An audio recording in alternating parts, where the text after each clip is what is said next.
Welcome to the Old World Fanatics, your Warhammer Fantasy podcast to quench your hobby thirst for all things Warhammer, the Old World. I'm one of your hosts, Gommo. I'm back as usual with Josh and Andrew. How are you guys going for episode 46?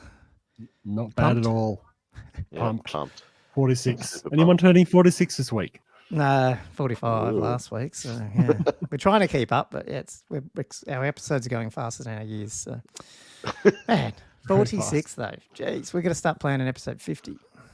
Yeah. Actually, do we or 52? It's a big anniversary. Let's just do the annual. I think 52 makes more Castle. sense. Yeah. Like a castle. So whatever it is at castle sold all round castle. So we just it'll be around castle. It might be 50 at castle. Ooh. Yeah. Well, yeah, actually, it's getting that way, isn't it? Is that Because gold? it was a few weeks after that we started this. Is 50 gold? Silver? Gold? Gold, maybe? Maybe. Gold? I don't know. Sure. It feels like a I don't pretty know. decent I don't know. Is that the wedding things you mean? Is that what you mean? Yeah. Or Yeah, anniversary like things? their anniversaries, they get like, Yeah. I don't know what it signifies. They just call it like silver or gold. Well, it's like for those with kids, you'll know what it is like. You know when you always talk about months until they get too old and then you go to years? That's what we'll be like. We'll be flicking over to go, yeah, we've been doing it for 2 years, you know. Something. Yeah. Right now we're still counting months. Anyway, cool. Sorry, that's total detour like I usually do. Welcome to an episode of Old World Fanatics. If you haven't listened to us yet, we ramble about all things Old World. We have a bit of an interesting episode.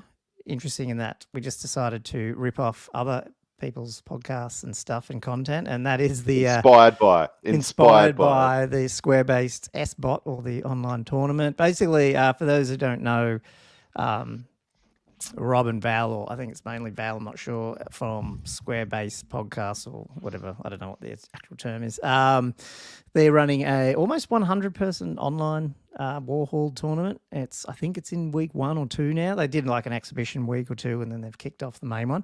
So there's about 100 lists that are out there, and then obviously starting to get game results. And I feel like, there's been a lot of other tournaments around, but they've been either really early and, and there's not so many real big ones, if you know what I mean? Like, not when you're talking about that level. Yeah, not like that. And so I thought, and then another channel, awesome channel, if you haven't, it's pretty new, but growing.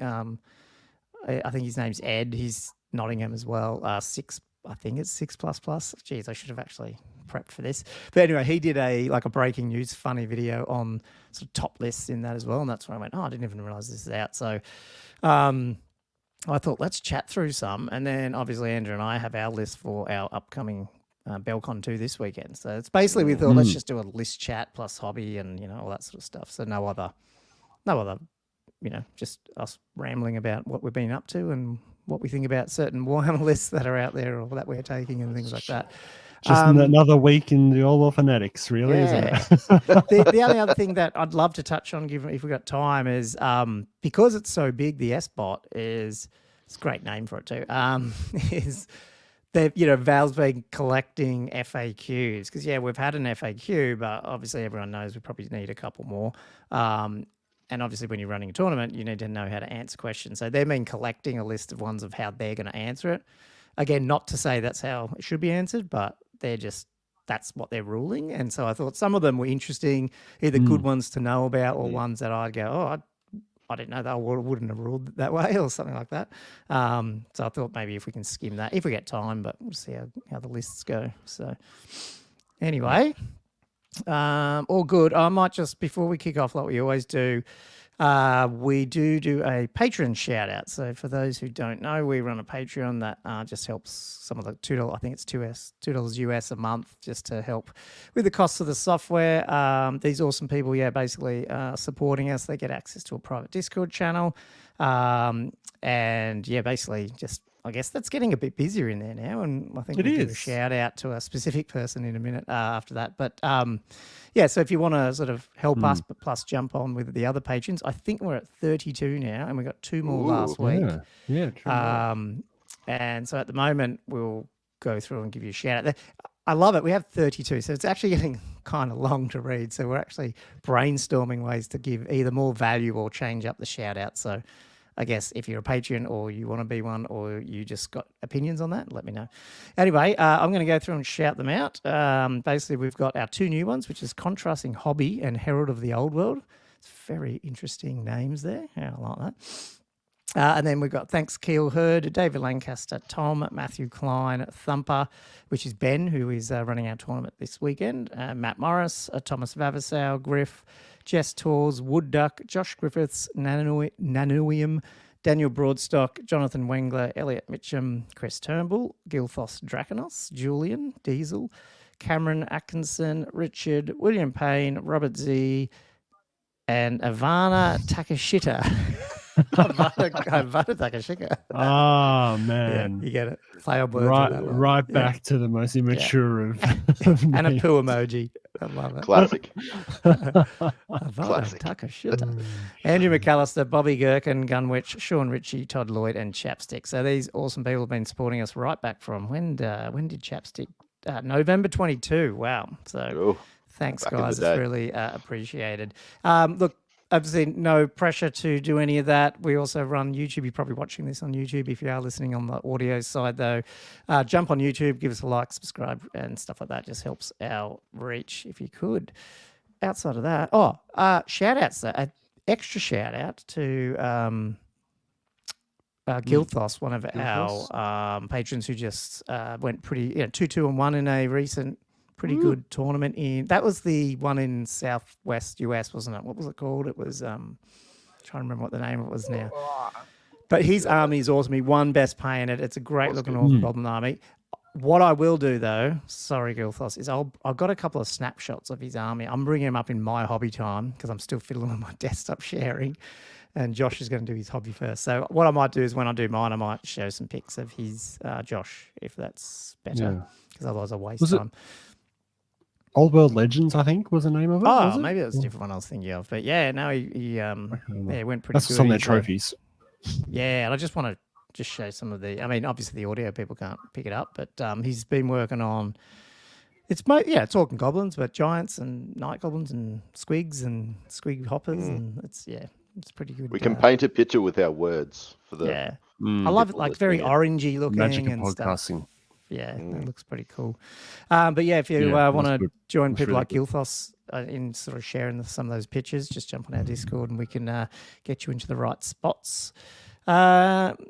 News we usually cover too, but there's just zilch, nada. Oh, just silence. Silence. AOS. Yeah. That's cool. AOS is coming.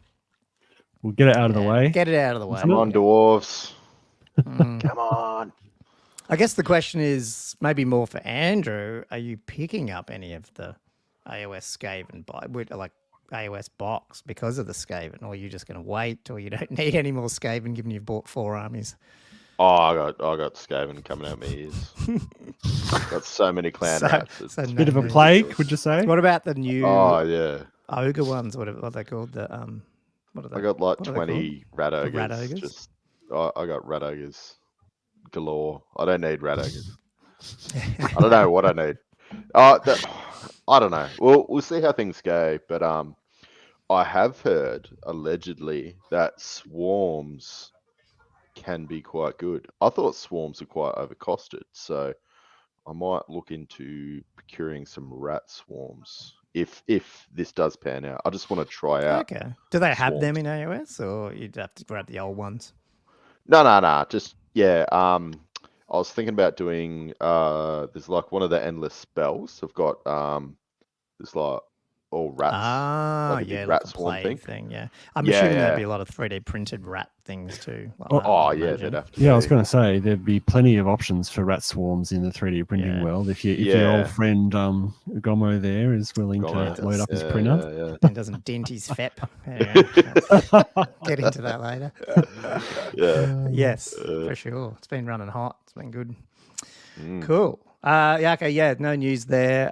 So I think, do you want to guys just jump into some hobby? Josh, do you want to kick yours off? And I'll kick mine off.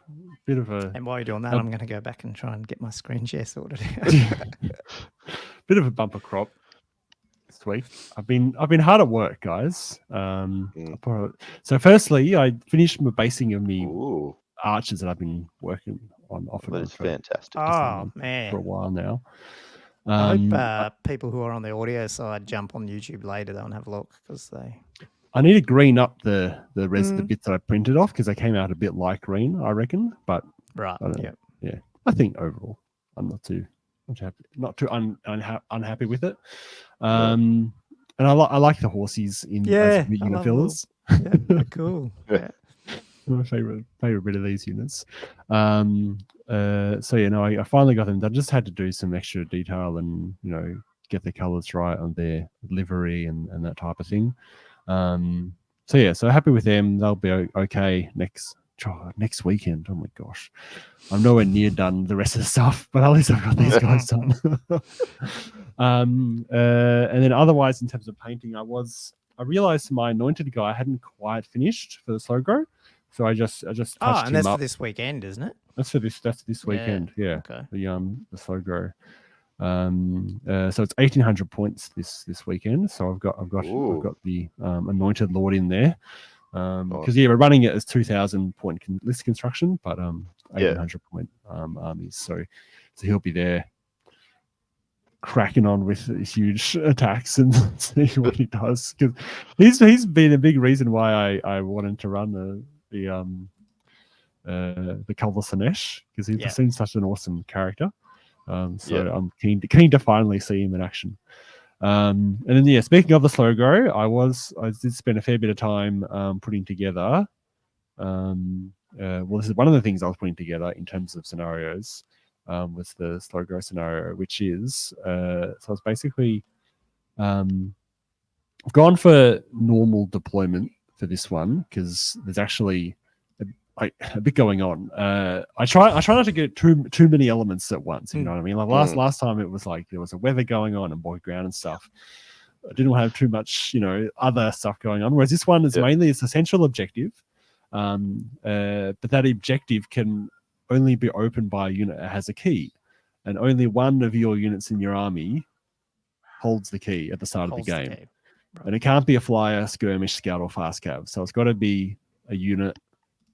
And specifically the champion of the unit that holds the key. And then you've got to essentially the central objective is a chest. Yeah, the central objective is a chest, and then you've got to do a regular move over the chest or start your turn in contact with the chest. Not in combat, obviously, because you can't be spending time opening chests while you're in combat, or charging across it. Again, not going to work. So you've got to move onto it. And if you open the chests, then the champion becomes equipped with the Fiery Wrath, which is a talisman that gives him extra like D6 strength 4 flaming attacks during combat, and he gets a Fireball bound spell. Can I ask a question there? Yeah. Did you get some inspiration from Old World there with assailment spells for that one? Because it's pretty rare to see like extra attack type magic weapon in combat, isn't it? Like sort of spelly type thing, or? I guess so. To be honest, I got the idea from the spite effects in the Wood Elf book. Okay, but it does fit with the assailment spells. Yeah. And now, so he's got the Fire Wrath. The thing is, the champions are a bit vulnerable in combat, so I actually put a rule in that during regular combat, the champion is just like a standard bearer or a musician, that you can't target it. But they can still be challenged. And so you can kill them in a challenge. So if another champion or character kills them, then they take either their key or the Fire Wrath item.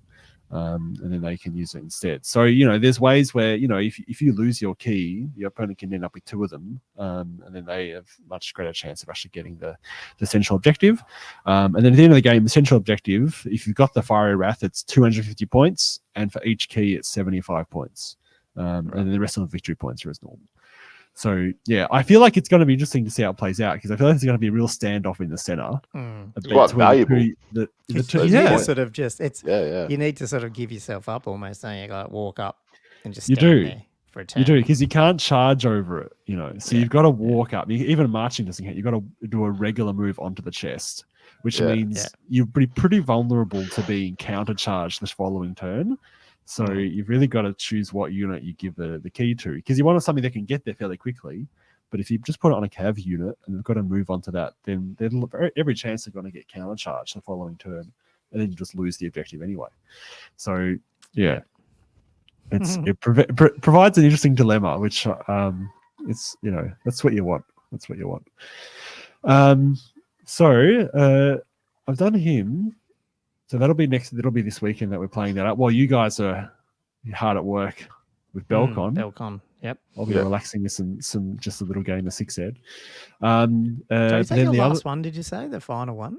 Second last one. So the final one will be 2,000 points. The following month. Yeah. Month after that will be there's a local 6 ed tournament happening. Right. And then originally I was thinking maybe I will do an extra round after that, but I'm leaning towards actually looking at getting this campaign going. The one that I last mentioned like a month ago or so. I haven't really, I haven't really brought it up since then. But the last week or so, I actually cracked on with putting in a fair bit of time into getting it, written up, and actually like a lot. Did you print? I mean, you might cover this, so just tell me if you are. But did you end up printing even more of those tiles? Because I know you said you were just loading tile after tile. I haven't done any more tiles yet. Right. So I need the planning of this. Fair enough. I've been doing all the planning and the rules and stuff. Yeah. Like the tiles, I have to get them all out again and try to work out what I'm doing with the setup. Them. Yeah. I've sort of refined it a bit. What I want to set it in like the western border princes or near maybe eastern Tilia. Like I sort of want it on that edge, because I'm actually looking at using some more dogs of war type elements in it as well. The fact you can get dogs of war in like mercenaries and stuff. Because like I'll go through like an example of what I'm thinking about and how like the scenarios can play out and the rules are sort of layer on top of each other. Because the main resource is the gold coins that you essentially paid by your empire. So you get 1 gold coin per territory. You might start with 3 or 4. The gold coins you can spend to reroll any dice, including the dice you're rolling before the game and during the game. But you can also use them to pay for mercenaries if they appear, or a couple other things. But for example, so say when you're starting off with your engagement roll, like there's a bunch of scenarios you can get. You might get a flank attack, which is where the attacker it's a relatively good. It's in the attacker's sort of favor. Advantage. Essentially, the attacker gets their central force using their core list in the center, and the defender has their core and rear guard lists deployed as well. After they're both deployed, the attacker who has previously decided which flank he's going to deploy his vanguard on, then deploys the entire vanguard on that one flank. Right. So like that's very much in favor of the attacker though, because you can completely outflank essentially your opponent. So there are extra victory points for the defender. So for the more units he's got at the end of the game, he gets so much extra victory points, like maybe 100 or 150 points per unit left at the end of the game. So if you can hold out, because that's what you want to feel. You want to feel like you're being flanked out, but if you can hold on, then you'd be getting extra victory points for being able to do that. So that's sort of what I'm thinking about in that regard. But then to go into it more depth, so that's the scenario, right? And that's the deployment, and that's sort of the overall structure. But say the tile you're fighting on is a forest, you've then got a table to trigger certain events. So each player rolls on this table, and for instance, one player might roll the mysterious forest situation, which is actually, guys, I've had so much fun with this. Which means that all the forests on the board, and when you roll my tokens, when you're on the forest terrain, you actually replace D3 terrain pieces with forests already. With forests. And then each time someone goes into a forest, they've got to roll a D6 and see what the forest is. And that is a wildwood that can do hits. It's a fungus forest that can cause stupidity or make goblin units stubborn.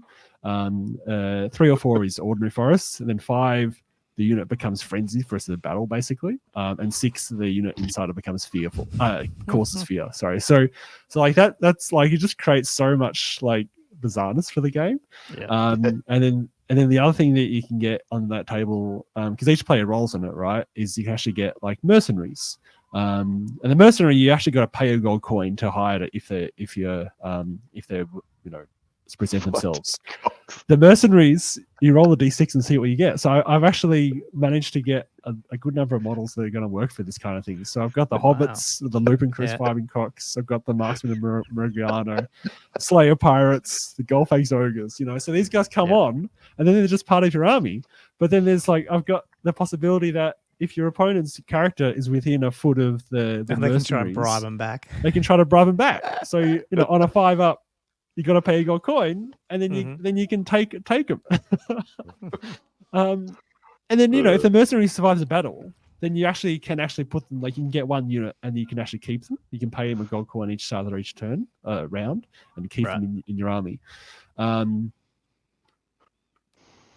NPCs can also be a part of it, and I've actually gone through and I've got an AI system for NPC units on the board. So they spawn maybe turn 2, and then they've got you've got a checklist of priorities for each player's movement phase as to what they do. So basically, the first thing is they'll charge anything they can see and it's in charge range, and then second on the list they'll reform to face anything that's in charge range. If there's no such units to that, then they'll just march towards the nearest unit within line of sight and 2 feet. And then otherwise I'll just reform and face. Yeah. And what would you model these guys? Are these farmers and stuff in their villages? Or? The NPCs? No. Yeah. These are things that develop. There's another dice roll. Oh, there's so if you generate an NPC, then you got to see what it is. And it could be a dragon.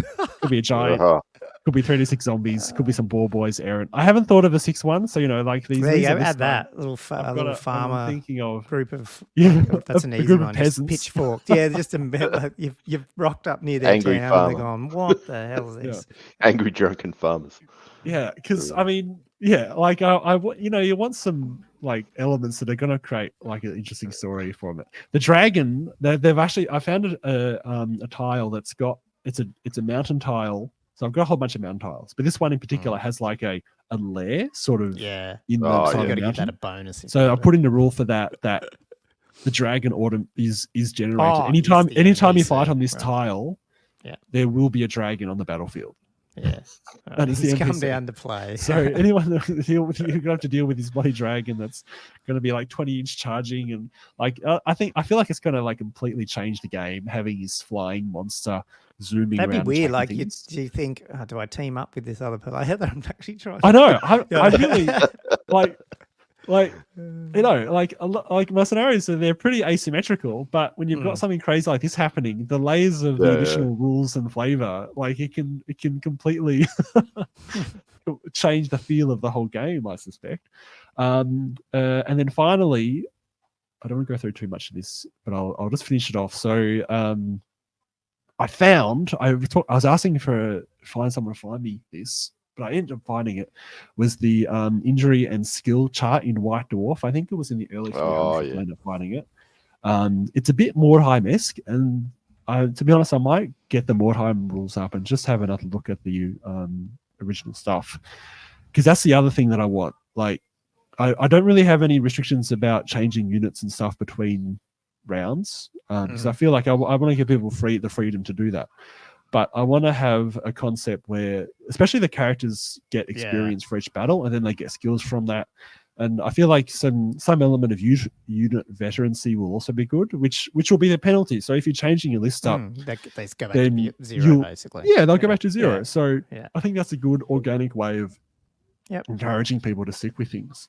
I feel like little bonuses of rerolls and things like that, or immunities, again, just adds a lot of character to certain units, or characters especially.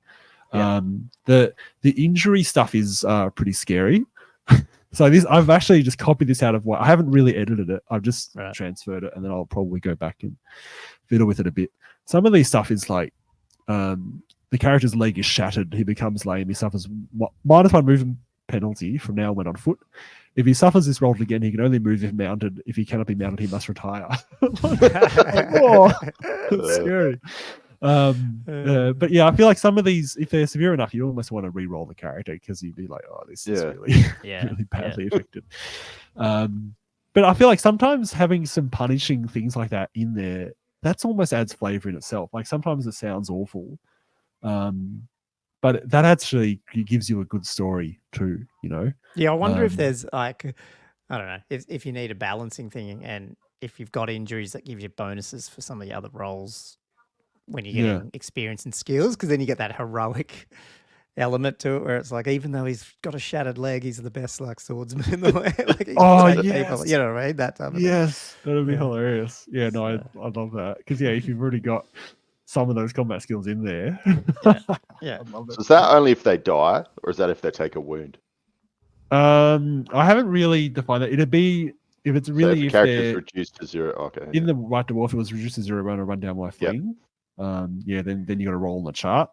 And it's a D66. So if you roll, if you roll a 1 on the first D6, You're in then trouble. you're in trouble.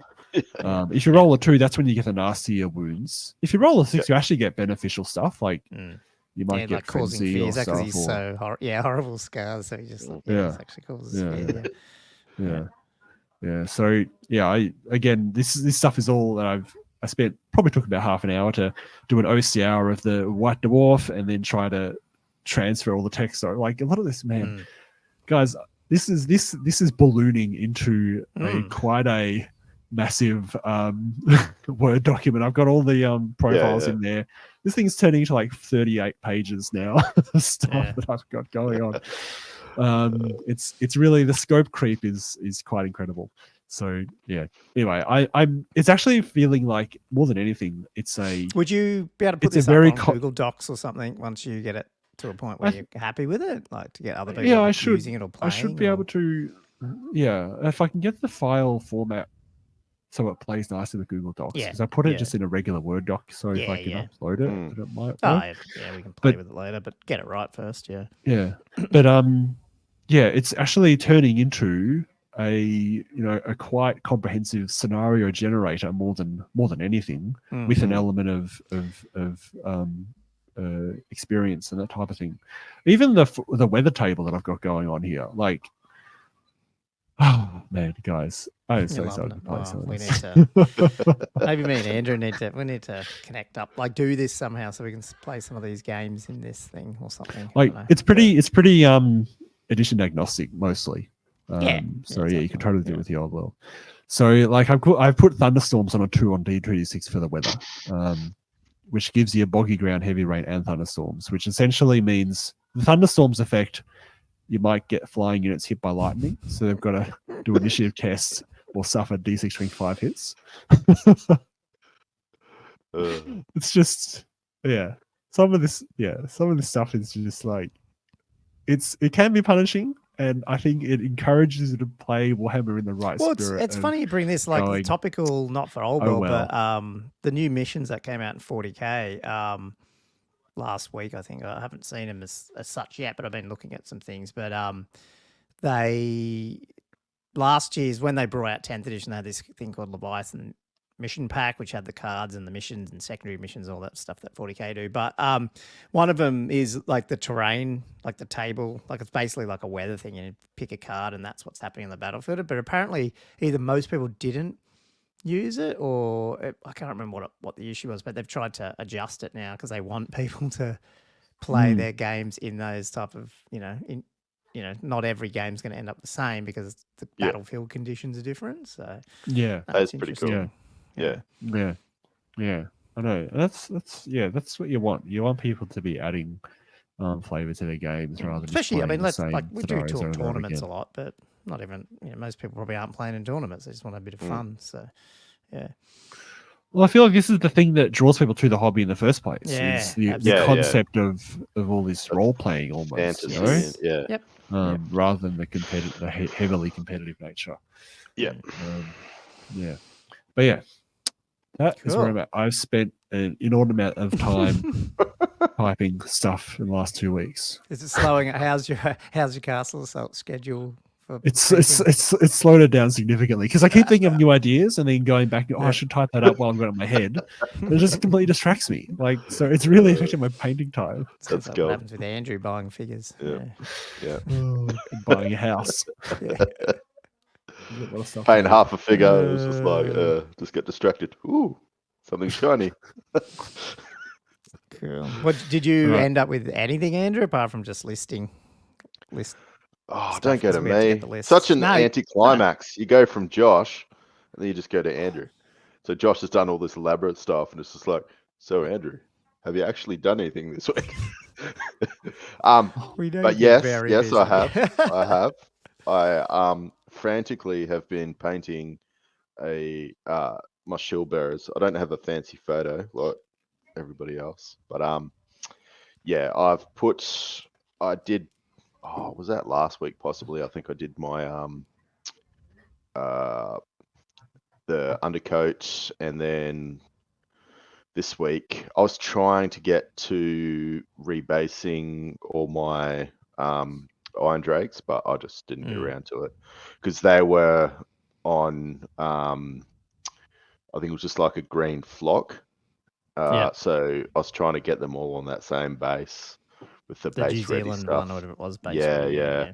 yeah. But alas, house inspections and things like that. Yeah, no. I thought you Yeah. did actually do all your doors, but you didn't get them all done. Okay, I thought you. Oh, they're all based, but some of them are just I based on don't have the the actual. yeah, Yeah, because I right. was doing the green flock, and then that's when I swapped over to the base Oh, ready. yes, so they had that still on. Yeah, I got you. Yeah. Yeah, so they're on So now I got to go 25s, back. but yeah. Yeah. So yeah, created myself more work. But yeah, I'll get to it one day. But You can do yeah, it I've Friday got. night, man. I'll help you around the table Friday night. Oh man, I'll be frantically just trying to get all this bloody. I just want to get my shield bearers. Yeah. We'll see how we go. I'll try and get them to a good point. It's just like, sometimes it's easier just painting a model in bits, whereas like the shield Yeah, bearers, this is like one of those stupid things. It's like you probably can't even see the bits that you can't actually get to, but yeah, but like, you still want to paint them. Yeah. yeah. I Yeah, want I to do know. it all nice, but Yeah, I do. you I mean, won't be able to see literally, it. It's gonna.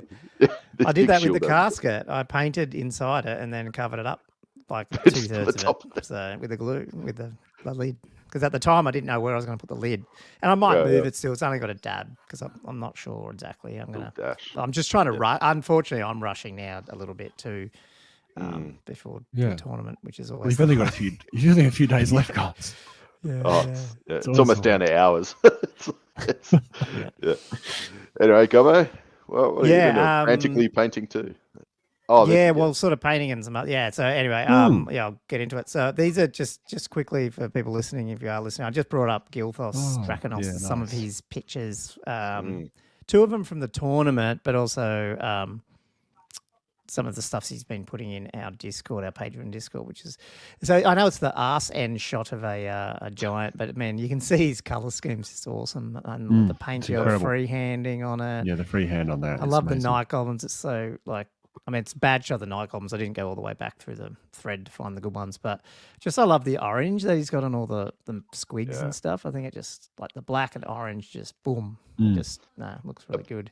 Pops, but it's not like in your face. Like it's not overbearing. It's like a really good. Yeah, not at all. Yeah, It's that's a good orange. That's the front. That's the front of the dude going into someone. But yeah, I didn't have heaps. He just put a couple of pictures up. He's got pictures of him, and he got best painted and all that stuff. But I didn't want to put him up on the on the screen. That's for him to do. But these are some of he's shared other stuff. So he's got like the nice. Highland Rangers. I've actually got them. I've got to print them out. But yeah, they've done a good job of them. And he did this like what's called steam tank in this fire engine red. It looks awesome. That does. With this black and white chessboard base type thing. Like it looks it looks awesome. Yeah, it does. So yeah, no, he's obviously a pretty good model, and I don't know how many armies he's got, but there's 3 of them there. So I can't remember what he said, but yeah, I think his son plays or something as well. So yeah. Yes, fire engine red. Yeah. But anyway, on terms of me, let's bring up the photo thing. Where was it? I've been printing lots. Mainly, so I have not printed anything for the last 2 weeks, by the way. Ever since you bought that printer, I have not touched it. The printer's hilarious. So I've got well, I am printing so I'm printing like the Bretts out for my mate. So I haven't done yes. I haven't done the whole thing yet, but I'm just doing, every couple of days I'll do another batch of stuff, So this is like the Griffin dude and some of the men-at-arms. It's also clean. Yeah, actually, I took another picture. I've actually cleaned it even more out there because I was cleaned everything up because I cleaned the FEP out and everything, and Just like you I've wait. just got it all Just clean. you Yeah, wait. yeah, Yeah, I know. I was thinking that. I was like, this is nothing like yeah. Josh's. It'd be a drug lab soon. I've got 2 this see that years little. of printing. That's I what got it this takes tip, last but I year. can't find it in Australia. But in America, like everyone talks about the pickle jars because they do so much pickling over there, but you get big ones, and they got the little the little container inside the jar, and then you just Yeah. get it out. But the only one I can find on Amazon, they're only 1.4 liters, so they're not very big. But for most of the stuff you're printing, it's fine. But like if you're doing a lot of stuff, it's heaps. So I've got 2 of them, and then I've got the big wash station. So like I'm easily able to keep that wash station pretty clean. I reckon. Oh, nice, because you're doing it as a pre-rinse, and then you throw Yeah. Basically, as I knock these guys nice. off, I just throw them in this dirty one, and then I've got good another idea. one, which is just stepping them through. And because they've all got Yep. the little baskets in them, they just like switch the basket around, move it around, tip it into that one. It's been pretty good.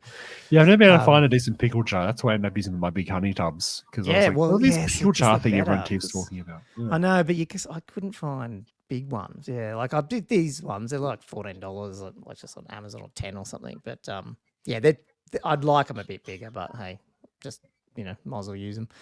Yeah, that's just them out. And then so we'll talk about this in a minute. But I got a crappy dice tray, which I'll talk about in a minute. Nice green color there. Yeah, so. But I did start printing some more dwarves. So I printed off like 2 of the gyros, like one with the helicopter top, and then one with the balloon, because I want to see what that one looks like. It's got like a balloon instead of the rotor, so it looks pretty cool. And then there's some Pegasus on there. Josh, you probably recognise the look of. You would have printed these dudes, I guess. The Highland Pegasus. That's the ones you use, isn't it? I get it now. Sorry, I was trying to just work out the shades of grey. What's what? I think I see the butt of that Pegasus. Like this guy. I've seen that butt before. Oh, there's the 2. You can see the 2 in the 2 pickle jars in the background there. Yes, I've got that one and then that. But no, the thing I wanted to talk about is so I've had 2 fails. Like I told about it last week, where nothing printed, which I think you're 100% right. Like Josh, there was obviously something left because I'd lost that Fanatic. But it happened again the other day. Nothing printed. It only did the first few layers, but there was definitely nothing before that because I'd checked, like I think that one I'd cleaned the whole thing out. And so it was really weird. I don't know if it's an exposure thing or what. But after that one, I did a full clean out again and even did how they got the clean FEP, like the actual clean VAT mode where it like creates the film across the bottom. Yeah.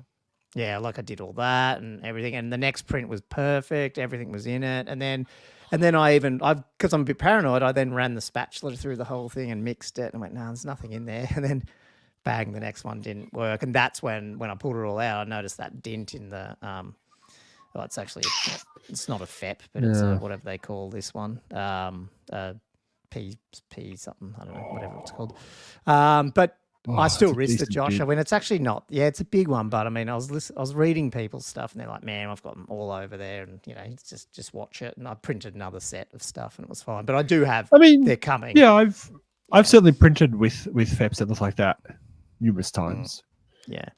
Just your machine's so new, and if it did happen to tear, it would be very heartbreaking. Yes, exactly. Yeah. Now, you know what I did? Because I don't have the Ultra, I've got like a security webcam that I plug in when I go on holiday. So I moved it out there and plugged it in so I could check every few hours looking at it. It's not leaking, so it's all good. So did you run the resin through a filter in the end? And did you find anything I always do. As to cause? So whenever I empty, when it failed, I've emptied this and cleaned it every time, and I tip it back into the old bottles through a filter. Oh, it is through a filter. Yeah. It's like through a proper. Well, you buy them with. I think even Elegoo sell them, but I just got it off Amazon. It's just a metal one with the little sieve thing in it. Yeah. Yeah. And I've never seen anything in there. It's just so weird. I don't know, but obviously something was in there because it dented it. Well, yeah, so. Something's been squished into the film. I'm just wondering if could it have broken off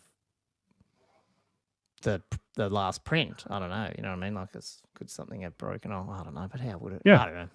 Something could have, but normally Yeah. you would see it in the filter paper.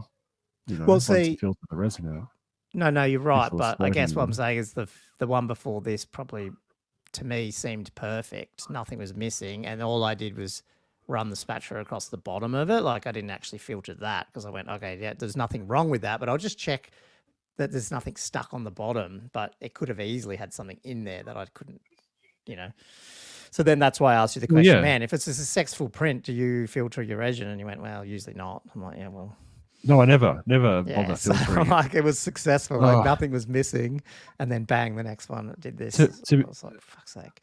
To be honest, even if I get a fail and I can't see anything obvious that might be floating in there, it takes me a lot to go, oh, fine, I guess I'll filter it. Yeah.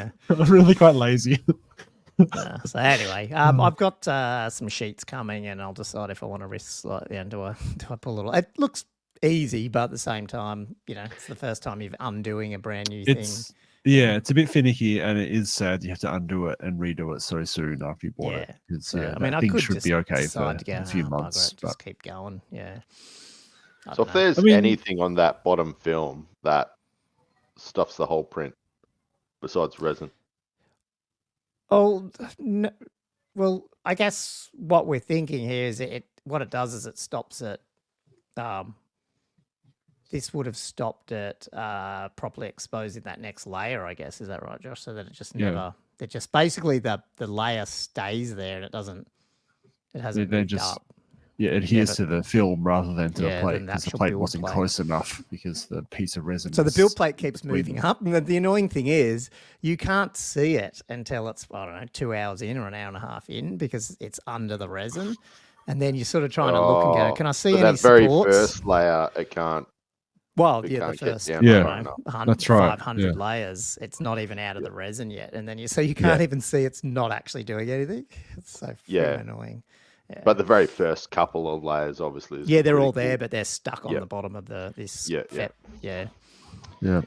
Anyway, here's what it is. It's always, these are the things I'm learning. But I did this yesterday because for the Demons. So Andrew and I are playing a Demons game tomorrow. Demons versus Vamps live stream. So if you're listening to this in time, it's tomorrow. Probably talk about that in a minute. But I've got flamers and stuff, but they're the old school ones, and I sort of started quickly hacking together some base coats on them.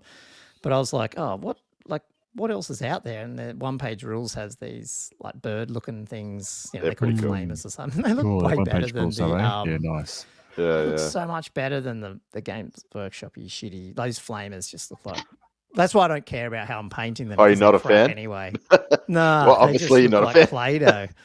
And so I'm like, I'm gonna flop some blues on there, put some wash and some dry brushing, and put some teeth, and that's it. They just look like crap. Whereas these ones, there's a heap of detail. I'm gonna have to sit down and work out how to paint them, but they look pretty cool. The only thing is, this guy. And I'm sorry, guys, if you're listening. But I printed out 5 of the, I guess, the equivalent of the flamers, and then there's like the Exalted Flamer, which in Warhammer Land is you get him on the chariot, and he's like a bigger guy. He's quite big. But in Old World, all the flamers are on 30 mils, and you upgrade the champion to, a better flamer, but then you can also update the champion, which I've never seen this in any other unit. You just upgrade the actual champion to a better one. Like it's like 2 levels up. And so it's on the same base size. Like there's no base change. So I even said to other people, I was like, do you guys just paint your flamers different then and say it's an Exalted Flamer? And they're like, yeah, well, what else? Like the Exalted Flamer model wouldn't fit on. Yeah, it's big. It's pretty big. And this guy's huge. Like, this guy's not going to fit on a 30. So I'm like, I don't know. So maybe I'll use the Games Workshop ones and use these guys as Exalted Flamers or something. I don't know. Can you scale him down, that Exalted? Oh, yeah, you could scale Obviously, the other guy down, but he looks cool because he's quite big. So. Yeah, he does. Yeah, you could use him on the chariots and stuff for sure, but I don't know about in the little skirmishing unit. I mean, I don't know. Anyway, they look cool. Yeah. They got the big, mouth arms. Look like they're shooting stuff out, which I guess you can find some stuff to shoot out. Wait, so it's a 3 centimeter base though. Yeah. Looking at that scale, would he fit on us? Wouldn't he fit on 30? Well, so what you can't see, it's about shot, is he's got like 2 legs and they're quite far apart and they go way. You almost could, but you'd have to make the base a bit, maybe like overhang it. You probably could just. Yeah, right. But he's quite got bigger some than the big other flamer, arms. which there's in the Yeah. background. You can see the other Exalted Flamer. That's the Games Workshop one. Okay. Yeah, So and that's if still you quite big. if you scale down marginally by Yeah, like you might get him on. Yeah, 10% and they do or something, skirmish, you might so be they able to don't have fit to in. rank up. Yeah. So you probably could. Yeah. But you're gonna anyway. have to rank up if you get into combat. But True. Yeah, true. Yeah. Before I started all that though, because I was like, this is going to be nice and relaxing. I just need to do my casket for this weekend, and that's when me and Andrew decided to play a stream tomorrow. And then I was saying to him, well, we could just play because you asked me, are we just playing? Are we just practicing for the tournament? And yeah, we could, but we played that on games a fair bit, and I thought, oh, maybe we just play something different. But of course, that means we have to get other armies sorted out. Oh my And I was God. gonna Yeah. play Why are you demons. doing this the few days 'cause I'm an before the idiot. tournament? Yeah, just to annoy We're both Andrew. idiots. Surely there'd be a practice game. Yeah, just trying something. It's more for the channel just to see, and I just didn't want to just lord it with the tournament play. So we're just everybody better playing be some watching fun this. armies. Yeah, and to be honest, the demons I didn't have to do a lot too. I just needed the flamers at least based and undercoated. But then these guys are painted, but printed, but I'm not painting them. I'm not using them. I was just playing around with it. But I was painting my tomb. What's it called? The casket. Nice. It's not fully finished yet, but I'll put some other scenery on it. But it's good enough for the tournament. I just got to finish the dude at the back, and then I'll come back later. Will I? And do more on the spirit and stuff. But yeah, I've got. That's so cool that the spirit's like opening the casket more. Like he's coming out of the casket. I'm using one of those, the spirit host ones, and he's coming out, getting angry, I guess. Yeah. Yeah. He's doing what's called the light of death. I should put some eye beams coming out of his eyes or something for the light of death or whatever it's called. And I painted up another bad guy's eyes and stuff. Leech priest. Pretty hacky job, but he's there because this is the first, and we could probably go into this, Andrew. We can probably talk about our lists. So I'm playing around, like my Tomb King one's fairly standard to what I usually take, but I'm like taking just the 2 higher, like the Leech Priest on foot. So first time I've just done that. So just playing around with that idea and not doing the flying one and seeing if in the units, and I don't know. So I needed another guy on foot because I modelled up the guy flying around, but I thought, well, it's Wizzy Big Wig. I don't want him flying around if he's actually not flying around. So I just did up another Leech Priest quickly. And he's ready to go. So, yeah, Nice. Anyway, I'll get them done Wednesday, Thursday night, the rest of this casket, and I'm ready to go. So, one thing, Miniature Horde, Irish, I ordered some stuff from him. Express post on the weekend, it got here today, and he also sent me up. I asked him about this ages ago, saying, are you going to do any regiment-style bases? And he went, I'll send them to you. So, he's given me some samples of the 25s and 30s. So there's like... I think they're by 3, 4, and 5. So for people who can't see this, they're like 1 by 3, 1 by 4, 1 by 5. Oh, these are unit fillers type thing. No, well, you'd use them for, because Old World's all about not all, but drilled, where you're changing bloody formation. Rather than having all individually done, just put them on more regiment-style bases, like or zombies, where you're taking them off and putting them back on. Skeletons and zombies, yeah. Yep. So I'd put a lot of my skeletons on these style ones. I do the same. Yep. Just so I can switch them around and take them off in groups of 5, Right.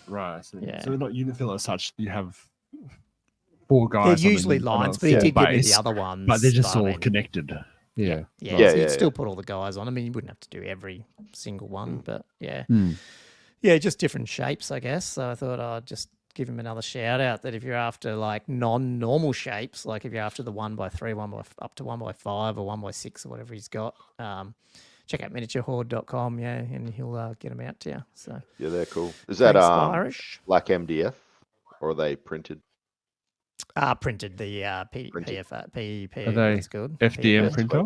FDM, FDM, not PFA. Yeah, cool. FDM, yeah. Nice. Cool. Do you want to talk about our lists first? BelCon2, what we're taking, and then go into the square base lists. Should we do that? Oh, well, Yeah, go for it, guys. this earlier. Where is it? Who's going first? You go, because I've been talking. Who's Well, driving, I'll go. by the way? I volunteered. I can still drive. I'm happy to drive, but either depends what you want to do. Do you want to share Gommo your wants to screen go on first, luxury. So. Yeah, I like taking the Ranger over down. I never get to drive. I work at home. I just sit here. So I don't mind a drive to Canberra. Yeah. We can take yours though. I don't mind. I haven't got mine on the share screen. That's okay. Talk through it. I'll stop sharing. I will. So they don't get No. confused. You can leave yours up. Yeah, but it'll get everybody should be probably pretty. If you've watched any recent dwarf battles, you probably would have seen something very similar. But basically, I did want to try out with this list before I get into it. The Rangers to see how they went, but that's right. Yeah, I'll try it out in the tournament. Did you? We could switch if you want. But... No. Well, everyone's taking them right, so I'm sure they're not. I'm sure they're all right. The good thing about the Rangers is like you get the standard shoot as part of your combat resolution. So surely they're good. Yes. Yep. Anyway, so rolling a king. He's got hand weapon, great weapon, full plate, as everyone can imagine. Here's my general, obviously. On shield bearers, he's got the rune of parrying, so he's going to be -1 to hit, just to help with survivability. I wasn't too sure offensive power. I just gave him like 2 runes of fury, so he's got 6 attacks. I was thinking about possibly doing, rune of fire or this and that, but I'm just like, stuff it. We'll just go 2 runes of fury. Rune of preservation, because it's infantry, just takes away multi-wound and killing blow ability. So you only take a single wound, because killing blow is going to hurt him. He's just got Rune of the Furnace, because I'm guessing there might possibly be some flaming attacks. So he might get a bit of a ward. Rolling a Thane. It's got, same again, hand weapon, great weapon, full plate armor. So here's my BSB, as everyone can imagine. Obviously, Methane's going to be my BSB. He's got Gommo's favorite rune, the Master Rune of Stromny Redbeard, and a battle banner, Rune of Battle, just for some extra goodness. Is that D3 or just 1? No, it's just 1, but obviously the Stromny gives each unit +1, and then he's +1 as well. Yeah. Wow. So what happened last time is I played these sort of like combat resolution lists, and they're good at winning combats, but they just don't kill anything. So this is why I've sort of kitted up the characters a little bit more. Anyway, here's on shield bearers. Instead of the rune of preservation, because that's a little bit expensive, I just gave him rune of warding, so he'll get a 1-off 2-up ward save. So might get him out of dodge if there's killing blow or multi wounds come at him. And a single rune of fury just for another attack. I've got my rune lord next. He's running the master rune. Oh, he's got a great weapon again. Master rune of Grommeril, which gives him the 2-up save. And that's pretty good because he gets to re-roll 1s, I think, for his armor save. The Master Rune of Calm, so Gommo will know that one. That's where it's that spell where it's +2 for you to cast within. Yeah, +2. Yeah. Oh, yeah. Yeah. And I just gave him a Rune of Shielding, so it's got a 6-up ward. Going core, I got 14 Longbeards running hand weapon, great weapon. They've got shields as well, so I've got the option to do. Is that shield wall then? They've got it, yeah. Yeah. So they got that option. Are they already stubborn?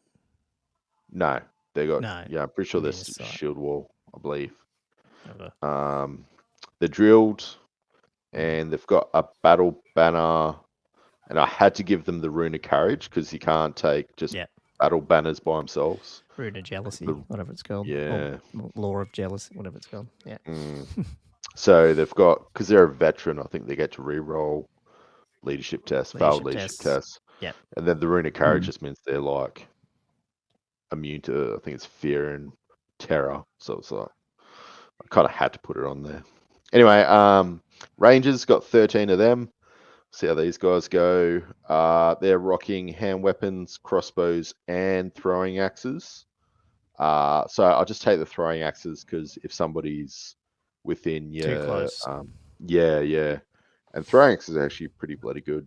And the Rangers have got what is it? The Dwarf Crafted as one of their special rules. So Is that the no -1% in shoot? Is that one? yeah. But it's not Yeah. it's not on the weapon, it's like on the unit, I believe. Right. Yep. Okay. Yeah, so they're pretty good.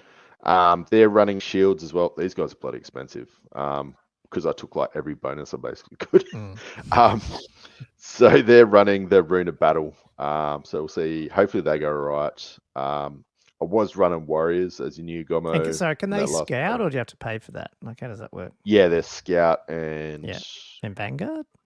Not that that matters, 3 inches, but I don't think they're Vanguard. They might be, but they're Scout and Skirmishers as well.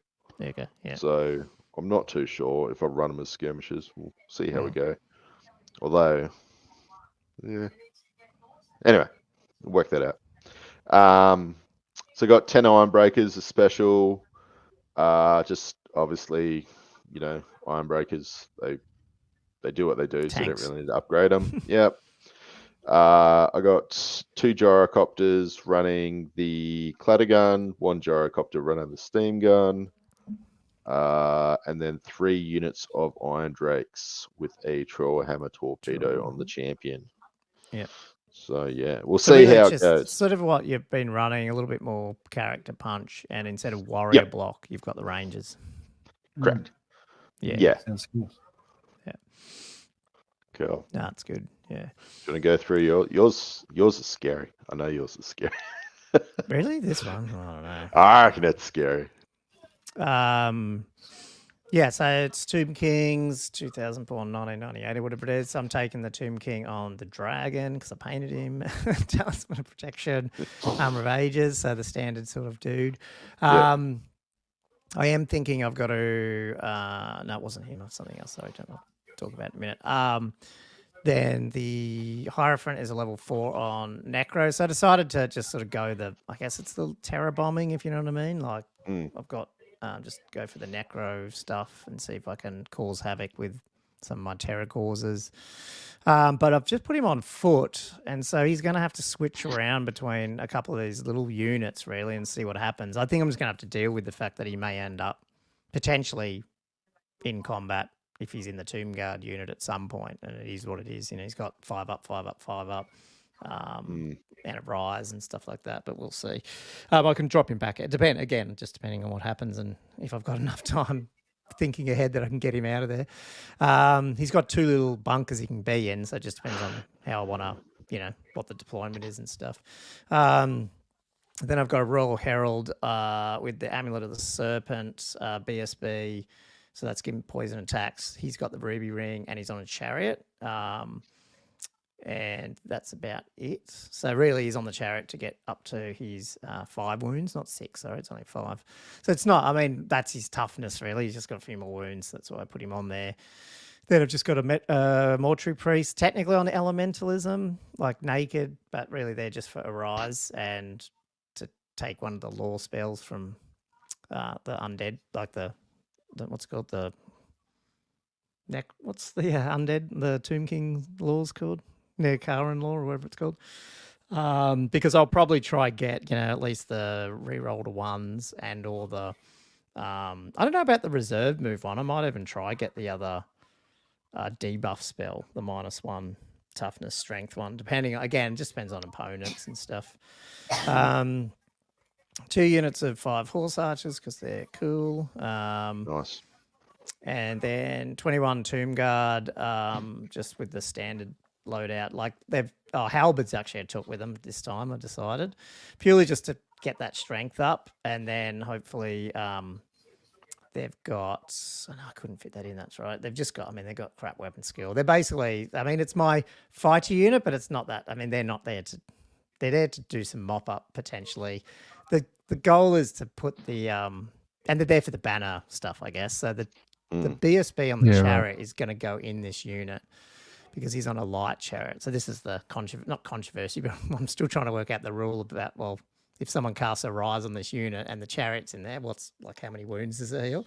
But yeah, the idea being that he's in there as well, and he's basically there's 2 banners in there. So if you want to get if you want to break the army, you have to take that unit. But then at least I know you have to take that unit. So then I've got my other bigger dudes that can try and get involved in that fight, if you know what I mean. Yeah. Then I've just got chaff, so 1 Skelly Chariot by itself, another Skelly Chariot by itself, because their reserve move, 2 shots hitting on 5 ups, 43 points, movement 8, can move 16 in a turn. You know, I mean, would you want to charge 1 into something? Maybe, but I mean, if they're close to each other, they could dual charge some other chaff and probably wipe it out with 2d3 impact hits. For 43 points. Yeah, for sure. Pretty good. Like, in terms of an army that has no mobility, they're pretty good. So I thought just want to try that out. I haven't tried it, so that's why I did it. Originally, one of these had another banner on it, and it was purely for that banner mission that we've got in this one. And I thought, well, fuck, I'll just run him off and hide him. But I thought for one mission that has banners, it's going to leak more than that in the other 3 games, because every time he gets killed, he's going to give up 50. Is it 50 victory points for a banner? Something like that, I think so. Something like that, yeah. But yeah, either way, it's no longer chaff at that point if it's got a banner on it. You can't use it for the function that you put it in the army for. Yeah. So no, I agree. For the purpose of one of the scenarios. So then I've just got the 2. You need to take skeleton archers or warriors. So I just got 10 archers. I mean, it was down to points now. I would have liked more for shooting, but and then skeleton skirmishers as well. And they're just there. Like, so it's actually got like, what was it? It's like 4 chaff drops plus the scorpions. Like, it's actually got a fair few little drops, and I thought that might be good enough to be able to then help me get positioning on my big dudes, which is obviously the double casket I'm running, which we talk about, and the necrosphinx. So the idea really is that obviously put the caskets still up. They're not right at the back, but again, it depends if you're attacker or defender. If they're coming at me, I can afford to be at the back. If they're not coming at me, I need to move the caskets up. But they're 18-inch range for that. I mean, the question is they're still power spell 2. So if you're going against level 4s, you're probably not going to get both off all the time, but you'll get some turns, you'll get it off. And if you end up getting -2 to hits, it's a pretty big bubble when you've got a necrosphinx, a chariot unit, like, you know, the base of that BSB is quite long, and so is the the necrosphinx. So it's quite easy to be, I don't know, you know, 20 something inches up the board and still be in range of the -2 to hit. So when you put that in, then suddenly this bubble, like, it's a very small army, but this bubble comes quite defensive, if you know what I mean, like hard to actually kill, even though they are shitty. Like, the tomb guards can die to anything, but if you got -2 to hit on them, you're probably not hitting them, it's not taking them out. Gonna 5s from 3s with your elite. And again, it depends on what's happening. If I end up getting some of my debuff leaderships off, then obviously I'll elect to try shoot some lightning, the light of death instead, because you got to choose which one you do. But having the 2 caskets, you might be able to do 1 light of death. Did it work? I did. So okay, well, I'm not gonna take down my -1. Like, I'm not gonna like switch over. You know what I mean? I'm gonna leave my -1 to hit up on my other casket. You know, so you got a little bit of flexibility there. So and I think I've mentioned the 2 scorpions are in there as well. I mean, again, against other monsters, you know, it's got 3 killing blow monster slayers in here. And at the end of the day, this Tomb King dude you throw him in anything and he can sit there for a while. Pretty much, unless you happen to go against, flaming stuff all the time and they're rolling well, and you know, then he can get eaten, but he's pretty resilient. So Yeah. Anyway, Even then, we'll he's give it a go. still got 9 wounds. Yeah. That's even Yeah. without regen. Yeah. Yeah. Oh, man.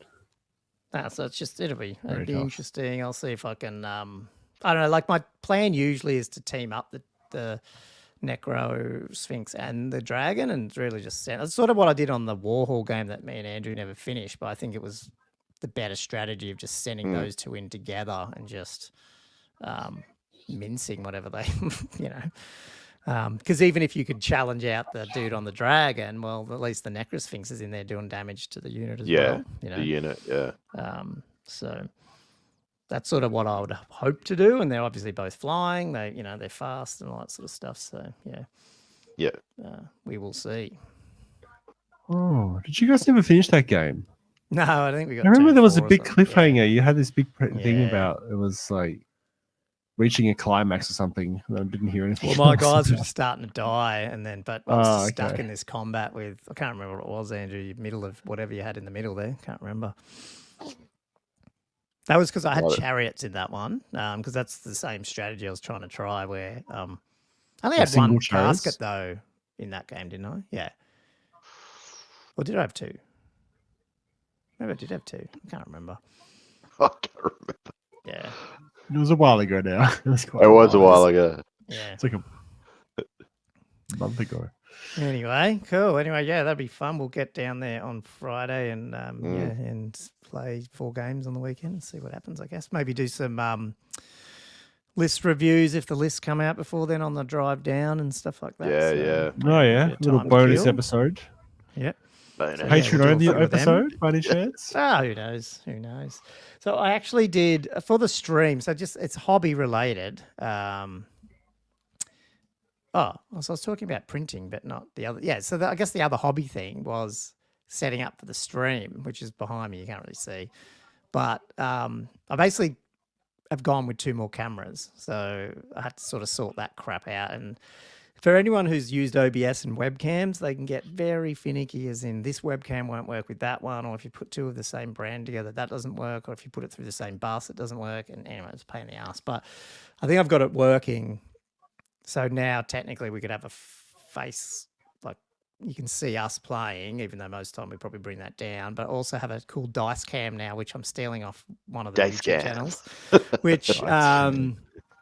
which is green screened over the top of the game. So basically all you see is our hands and the dice rolling, but it's on top of the game, whether or not we've got, the top down camera going or our face cameras or whatever. You'll see us, like, most of the time you'll see the dice rolls. You might not see all of them, but I thought that was pretty cool. awesome. And just see how that goes. That is. And It's so good there to see the dice roll as it happens. Yeah, I just thought You can like react adds that to it. little bit of It's a really element good idea. of- Yeah. Well, the Especially when you reactions. do those crazy dices, like you roll like 5 dice and 4 of them ones. You're like, Yeah. it's always Yeah.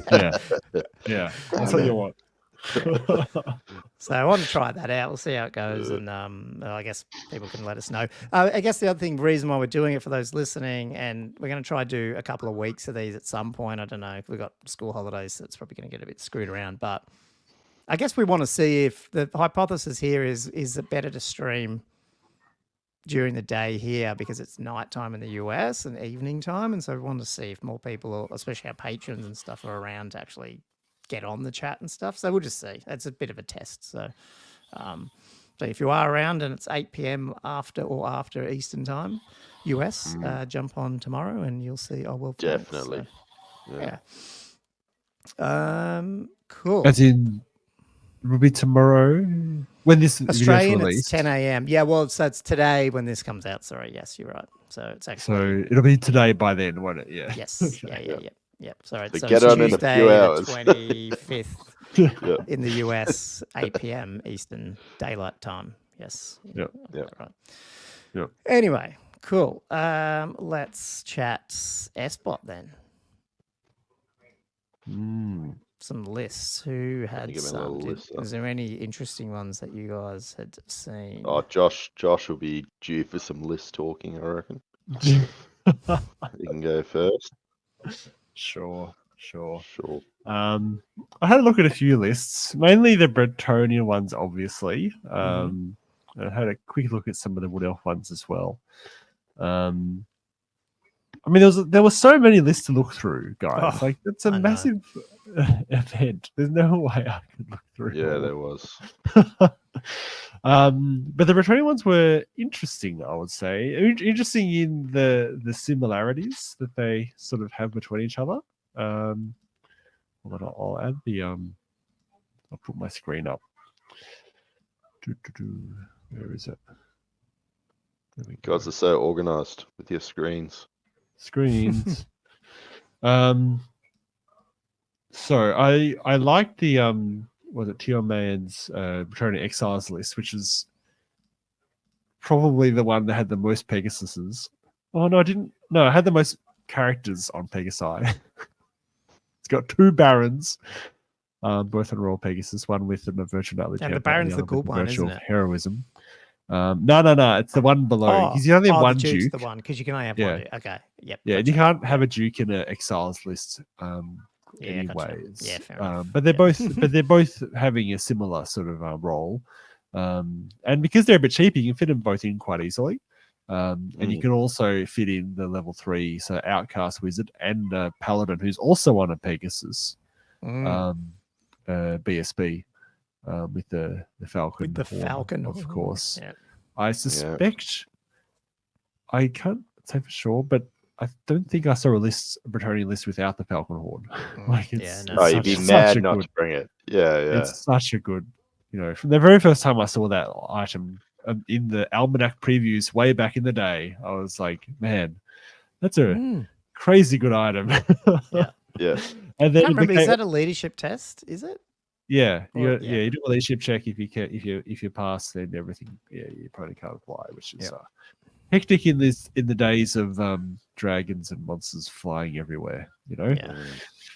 So this list has also got, interestingly, 2 units of just 5 mounted yeomen, some peasant, 10 peasant skirmishes. Mountain Knight of the Realm. Oh, sorry, Mountain Knight of the Realm. Sorry, Yeah. that was word. For But, 5, so it's not even a complete lance. No, Like, no you know complete what I mean? lance and no command or anything. Like it's almost like they're almost like a chaff type thing. It might be at 120 points. Yeah, it's only 120 points. Yeah. Like I guess you could put it in a lance, but it wouldn't create like a full might lance. not even need to. But he's got 10 peasant skirmishers, 32 yeoman guard, which is like the upgraded men at arms, with a growl monk in there with the blessed triptych and the full command. Then he's got 2 units of 3 Pegasus Knights with full command. Oh no, I don't think there's champions in there, so he's just musician standard bearer. So 2 units of 3 pegs and 2 bombards to round out the list. So yeah, very interesting list. Like pegs are flying around trying to do the work, and the rest of them just pretty much The pegs, and like the characters. The pegs, you're getting so much mobility with the not just the 2 units of peg knights, but the 3 characters on Pegasuses. Everything else is either just a block or something. I mean, the mounted knights of the realm, probably their role is to take out other chaff, I reckon. Just to sort of clear the battlefield a bit. But there's very little in terms of static combat res across the army. There's no massive sort of heavy hitting block. Just the huge sort of yeoman anvil. But looking through some of the other Bretonnian lists, like there's certainly I mean, whatever it's worth, the first match he went 10-10 with that one. Yeah, he did. So he went 10-10 because he was playing against the next list I'm about to talk about. Which is also another Bretonnian list. Right. Oh, perfect. Balanced game. Look at that. Lance versus Lance. I know. Who wins the charge roll off? Yeah, very similar disruption. I mean, there's some differences. I mean, the number of Pegasuses are very similar. This time it's a Duke on a peg, a Paladin on a peg, and a Prophetess on a peg. So so the Paladin's also a BSB. So not as many like fighting characters. But still nasty. He also has, he's got more Pegasuses in terms of Pegasus Knights. These lists, by the way, the old world list builder format is confusing. So it looks like he's got 1 unit of pegs of 3, Yeah, with the what's standard he bearer got? and I'm first knight, and confused. then Is it? 2 units of 3 peg knights with standard bearer and first knight. Is that right? Because I the don't know, special 'cause there it adds says up to 5. 170. Oh, it does. Okay. It Yeah, does you're up to right. 557. So Yeah. that's got to be three Stupid. units. So Yeah, it is. it's got 3 units and 3 pegs. So it's so confusing. It confused ChatGPT because I tried. I mean, not probably that hard, but I tried throwing these in and telling them how it's sort of formatted. But then when it kept screwing up, I went back and looked at these formats and went, "Yeah, they don't make any sense." So no wonder it's having trouble. Yeah. Anyway, Yeah, of course. Yeah, and then the core, he's got 2 units of Mad Knights of the Realm, one of 9 and one of 8, and then just 12 peasant bowmen. So a bit more of a this looks chunky more like sort your of list, Josh, like one that Yeah. you run probably. yeah, close. Actually, yeah, quite close to what I would run. Except I couldn't help but put some ground knights in there, which I can't help but notice. But you wouldn't have the It 2 doesn't seem units to be anyone taking. of 3 pegs. You just got you've got 2 units of pegs, not 3 units of pegs. Is that right? Yeah, That's what you've yeah. been running? I've got only 2 units of pegs. Yeah. But yeah, there's just so many peg knights running around, guys. This list randomly. This is an Errantry Crusade list. Nick Gel, that's got 2 units of 4 peg knights. With a Baron and a Duke and a Paladin, all on Royal Pegasuses. Like, it's just like, man, there's a lot of Pegasuses, and it's just very similar. This is an Errantry Crusade list though, and it's got 6 knights errant, 7 knights errant, and then 2 units of 8 Mad Knights of the Realm. So I feel like there's a very distinct sort of flavor of Bretonnians that's become very apparent. It's just like it's got a core of a few blocks of knights, maybe some peasant yeomen, that type of thing, maybe some bowmen, then just Pegasuses everywhere. It seems to be the prevailing sort of nature at the moment. Returning Air Force. Yeah, that's what it's become. It's just that one Returning 20 Air zipped Force all the whoever way. they played on that one too. Yeah. I could pull that up because I think he won, and then that one won 12-8, and the other 2 were 10-10. So what did he play? Warriors. Warriors of Chaos. Bacchus. No idea. Looks pretty normal. Oh, there's a lot of Marauders. Chaos Lord on Manticore. 20 Chaos Marauders, someone on a Manticore, and Chaos Chosen Knights. Yeah, I don't know. Yeah. The 360-degree line of sight with the mobility of those Pegasuses is just crazy. Yeah, and I feel like any normally constructed list is always going to struggle when you're just if you got it's just crazy. What's the armor save on the Pegasus? Is it 3 up? Yeah. Yep. 2 wounds. 2 wounds, tough 4. 2 wounds, tough 4. Yep. Yeah. So. Yeah, but I mean, they just strike so hard because they got Furious Charge. They're now strength 4 base rather than strength 3 base on the rider. They got storm attacks, that type of thing. Charge. So suddenly doing two or 3 attacks each with a rider, where it used to be 1 strength 5 attack. They used to be good too at that. Like they were actually quite a good unit, and then they got all these massive buffs, and suddenly they're just 360-degree line of sight. Well, which was a thing in 6th ed. I think they lost that in 8th ed. But getting that back again and the damage buffs, they're crazy good. They're crazy good, guys. But yeah, that's my little Bretonnian rant. Anyone have any other lists? Oh, what happened to my webcam? I don't know, the video camera disappeared, but I don't know what that was doing. Yeah. Oh, well. No, maybe he was fixing something. Now we lost him. Give him 2 seconds, see if he comes back. Yeah. His screen is still there though. I don't know. Did you have any, or do you want me to just bring some? I got 2, but I don't have. Have you got the PDF? I can bring them up on here. Or if you could bring it up, because I got the names. Yeah, hang on. Let me just do that. I have no idea why. Because I do everything on my phone. Oh, well, hang on. Let me actually share my screen. So I'll add that in. And then, who's the players? Yeah. I'll start off with Tom Carley with his Chaos Dwarves. Chaos Dwarves. So the Chaos Dwarves actually all did not too bad. Seems like they were winning more than what they were losing. I think they all got in the low teens. They all Black Orcs. The ones I looked at. Did Yeah. Black Orcs are a thing. So I learned quite a bit about this. So this is we'll all sort of learn together because yeah, there seems to be a general theme which I was sort of like going to go through. But yeah, so he's running a Black Orc War Boss on a Wyvern, which is pretty cool. So pretty hard hitting. Not your dragon quite, but I mean, I wouldn't like to get in a beef with this guy either. Well, So, sorry, can I just bring this up? Because I reckon this is what's changed this army, is that FAQ that you have to take the magic items from the book that the troop types from. Because now I think initially people wouldn't have been putting trollhide trousers and stuff like that on their Black Orcs for the Chaos Dwarves, and now they do. The Chaos Dwarfs don't have fantastic.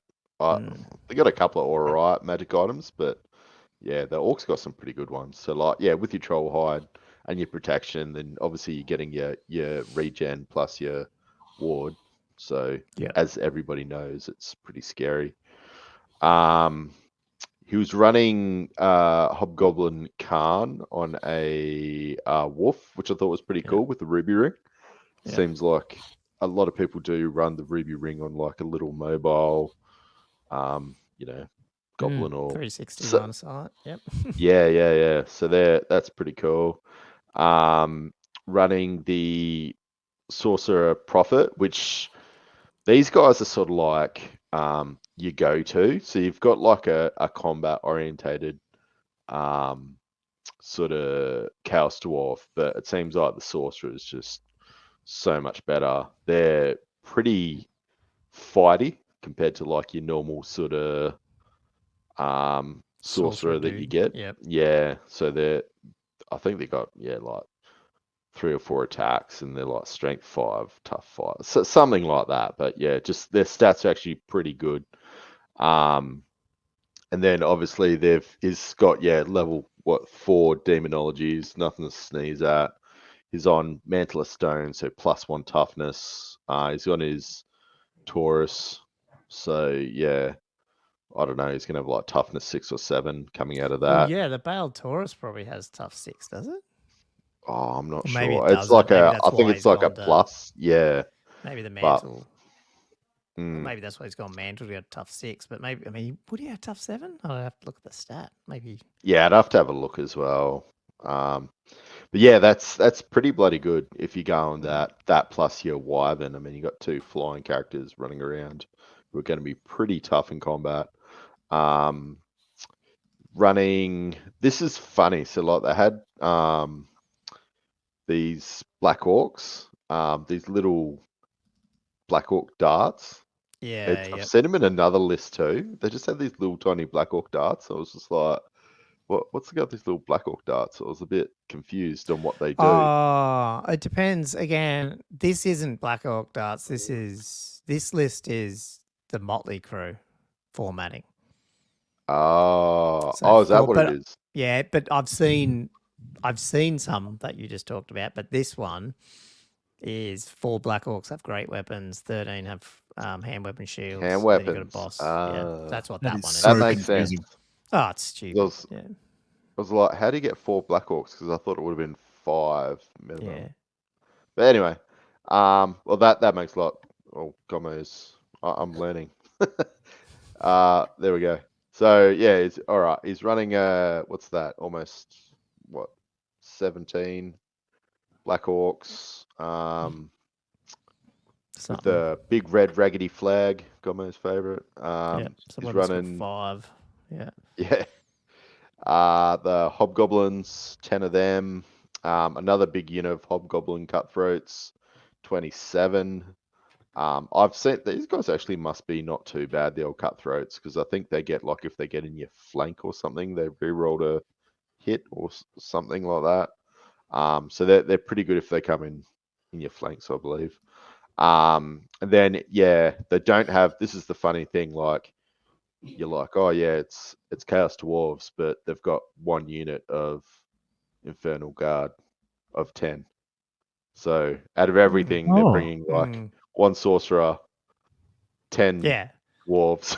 Yeah, it's all That's orcs kind with some It's all like orcs. better orcs. better magic. Well, Goblins. not better magic, but more Orcs tougher and magic-y hobgoblins. thing. Yeah, With yeah. some iron demons. That's why I feel it's a bit like that.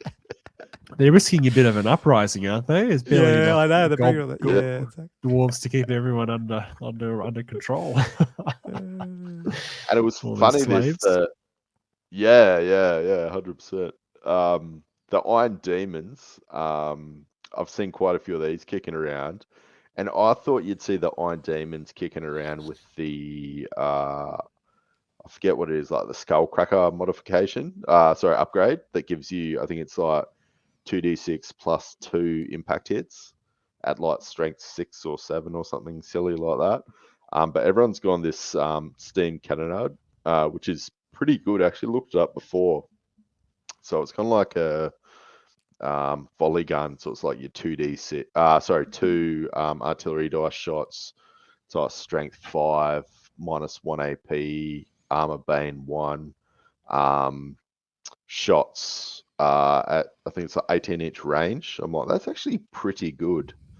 But it's ballistic skill 4 as well, so you get to use the cruise ballistic skill. So it's funny because it hasn't got the multi-shot special rule. And you're only probably going to be taking your -1 for long range. Long range. Okay. So So you hit I'm on like, 4s though. But only 2 artillery dice. Is that right? Yeah, but I mean, what's your average? You'd be doing what? Maybe 12? 8. I don't know. I don't know. I don't know what the. Yeah. But then if you misfire, it's like -1 to hit. Oh, right. Okay, but that's better. Yeah. Okay. Yeah. But yeah, I've seen quite a few of these getting around because they're like toughness, something stupid, like 8, 7 or 8, and got like 7 or 8 wounds or something like that. So they're actually, and they're unbreakable as well. So they're pretty good. Sorry, and to finish off, he had what's he got? 6 Hobgoblin Wolf Riders. That maybe his Khan might go in. Maybe not.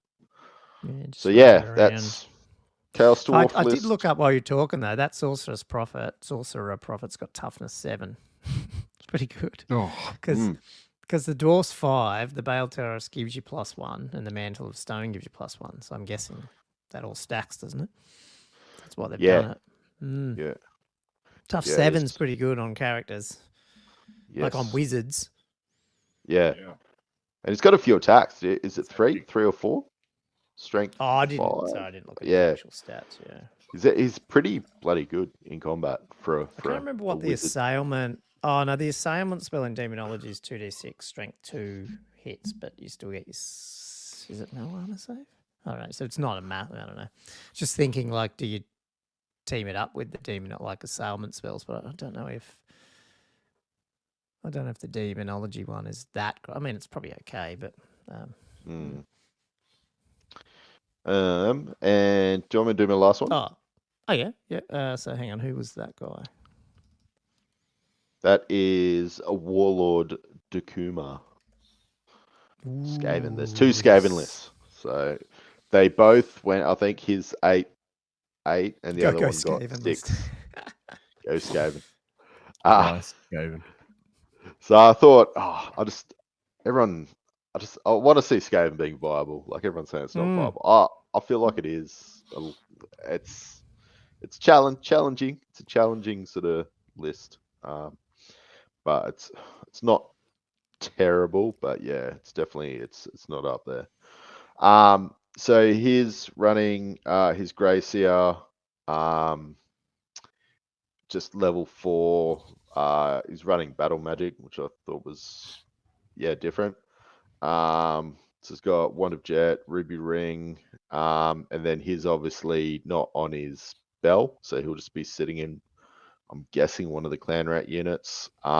He's running a Master Assassin, which I think's pretty cool. I've always wanted to see how these assassins go because they're, I don't know, they seem good, but it's not like they're not going to kill a fantastic character, I don't think, unless they And a get really master's lucky. is that different to is that something that comes out in the unit, or is this a character? That's okay. Yeah. So it's a character, and then you got to if he's in your unit, you got to have a piece of paper or something that says where he is, and you get hide it, and then when he gets into combat, you're surprise, and then you got to show, oh, he was in this. He has got the death globe, which I believe, I think you do an initiative test, and you might get removed as a casualty. Oh. I think there is something about that in the Skaven book. I don't know if it's a death globe, but I think it is. So that could be really, really good against, per se, if you had a Tomb King on a Bone Dragon that's got to do initiative test. I'm not sure what your initiative is on your Tomb King. I'm just, 3, 4, maybe? 4, maybe. 4, yeah. Maybe. But against elves, it's probably not that great. But anyway, he's running a Skaven Chieftain as his BSB, Warplock Engineer. I'm not sold on these guys. They're all right, but by the time you sort of start kitting them up, they get pretty expensive. Sorry about my dog if you can hear that. It's all good. He's running 2 units of 20 clan rats because you have to bring clan rats. Just 2 rattling guns. But yeah, I like this. He's running 2 units of 28 giant rats and 1 unit of 27. So is this what you were talking about, like with the rat swarms, or are they different again? Nah, so the giant rats are just really good because they're 3 points apiece. And they've got attack in extra rank. So with your Master Molder. Are they I'm confused now. Were they always in this game, giant rats? Yeah. So they had the rat swarms, giant rats, swarms slaves, as well. Clan rats in the old. So we've just wow. Yeah. Mm-hmm. So these are kind of I suppose, almost point-wise your new slaves, is the one with the but they're heaps master. better. Yeah, sorry, I know the one you're talking about. Yeah, that's the pack master in it. Yeah. Yeah. So these guys are actually really good for points-wise, 28 wounds at 96 points. Yeah, with attacking extra rank. And this is what I found really interesting is a lot of people run these gutter runners at the moment, but they're friggin' expensive. Yeah. So he's got 2 units of 10 gutter runners, and they got throwing weapons, poison attacks, 2 hand weapons. I think most of that's base, but they're coming in at 17 points a model. Wow. And they're just tough 3 die if you shoot them. I mean, they're skirmishes and stuff, aren't they? Yeah. Yeah. But imagine like a fireball will just take the unit off type thing. Yeah. And I'm guessing one of those units is Master Assassin would be hiding in. At a guess. Is that what you do? Okay. But right. I don't know. So you would hope it doesn't get incinerated before the assassin comes out. That would be pretty heartbreaking. They just start running off. They panic and run off.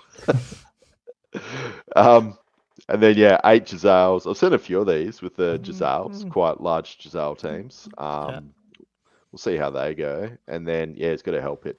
Help it's a fantastic. Yeah, they're good. Yeah.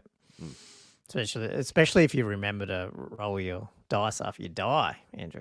To see if he comes back.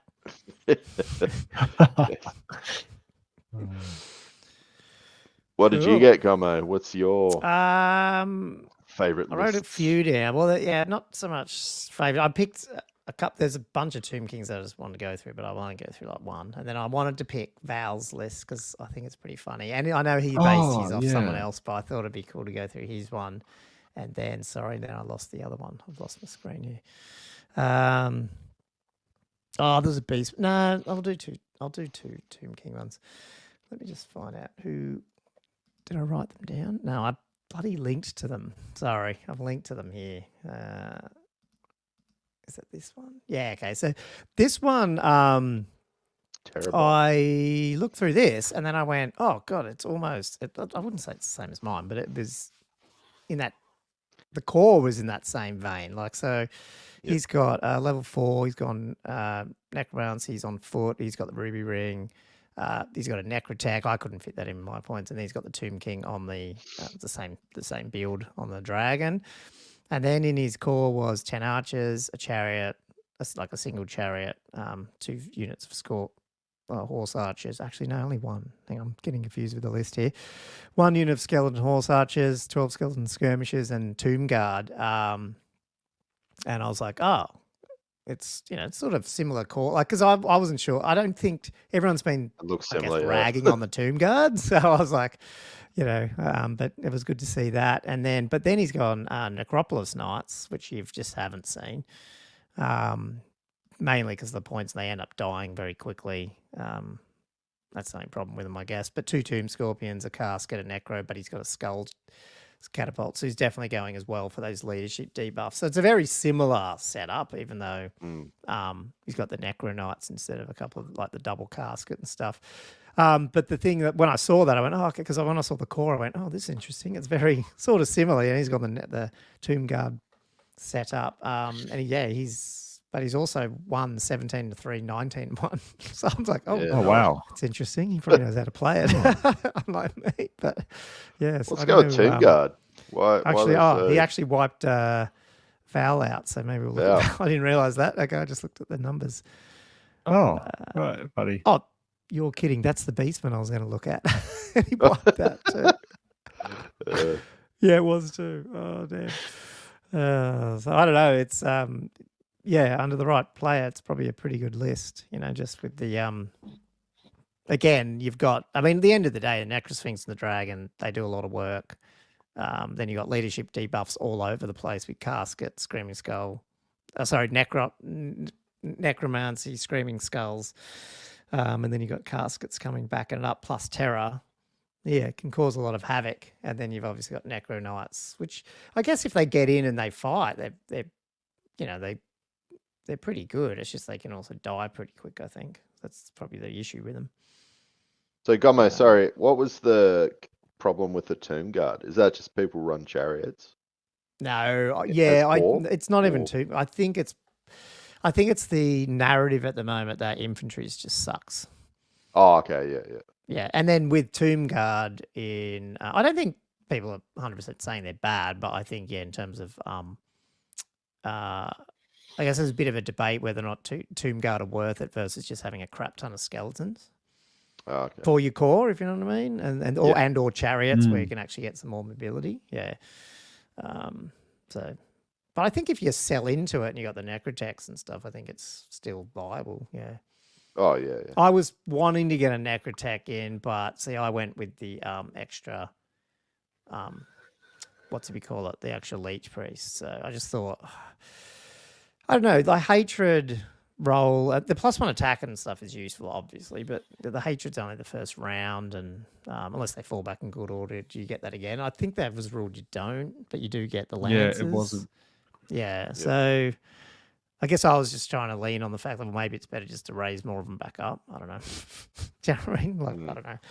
But I don't know if that'll work. But he's doing well at this tournament, so who knows? So that's Jelly's Tomb Kings. And then I had the other one. Was this one? Yeah. So this one's triple Necro Sphinx list. Mortuary Cult. I mean, yeah. High Priest, Wizard level 4 and Elementalism on the Bone Dragon with the Ruby Ring. I mean, I still think. I mean, this is Mortuary Cult, so I guess it has to be. But I feel like that's still viable even though obviously it's your Hierophant. I still think it's the Bone Dragon's just so resilient and stuff, and the fact you can heal yourself a little bit, I think it's not as scary as what at first people were thinking. So I think there's some. Do you guys know off the top of your head what the assailment spell in Elementalism is? No. Just because this guy's leaned into Elementalism, then he's got Mortuary Priest on Elementalism as well. So I don't know if that's I can't remember what's in Element. I was using it for a bit with the Orcs, but then I went off it. So Oh no, it's got Plague of Rust and all that. No, it's a pretty good one. Yeah.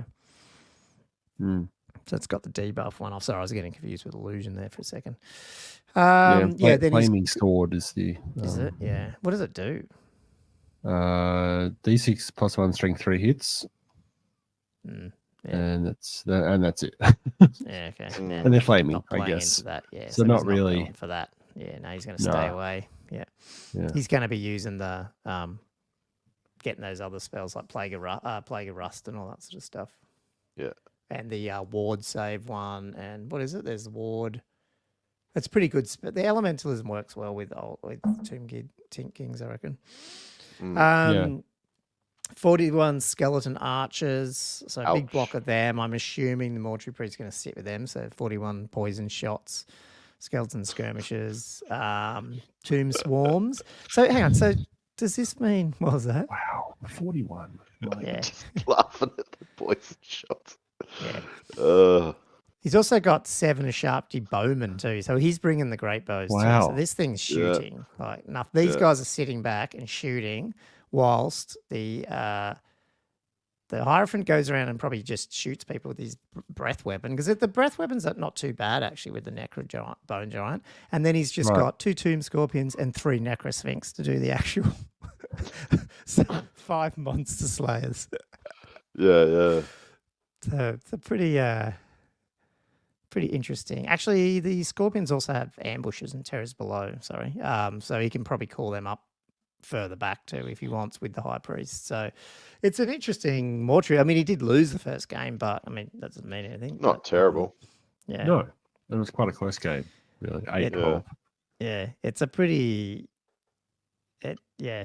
He's got these big monsters going and doing what they want, and then the rest of his army sitting back and shooting you with 5 or 4 up shot, like hitting on 5s, hitting on 4s, and poison.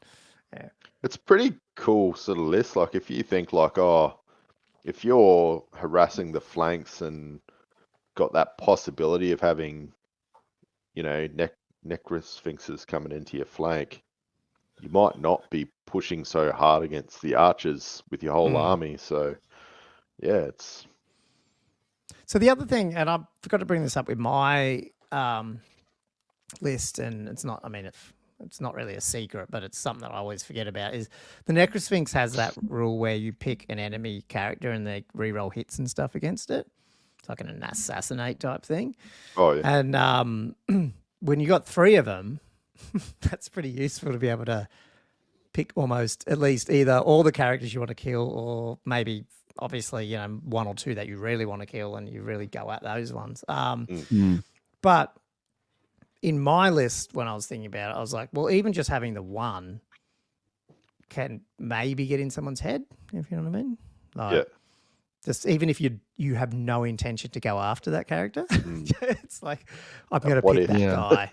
But then I'm not even going to go over there, but I just want him to think I'm going over there. That type of again, I don't know if it does anything, but the head games. Mind games, for sure. So, but when you got 3 of them, man, it's just heaps. So, and then let's wrap this one up then by looking at Val's list, because I can just search for that one.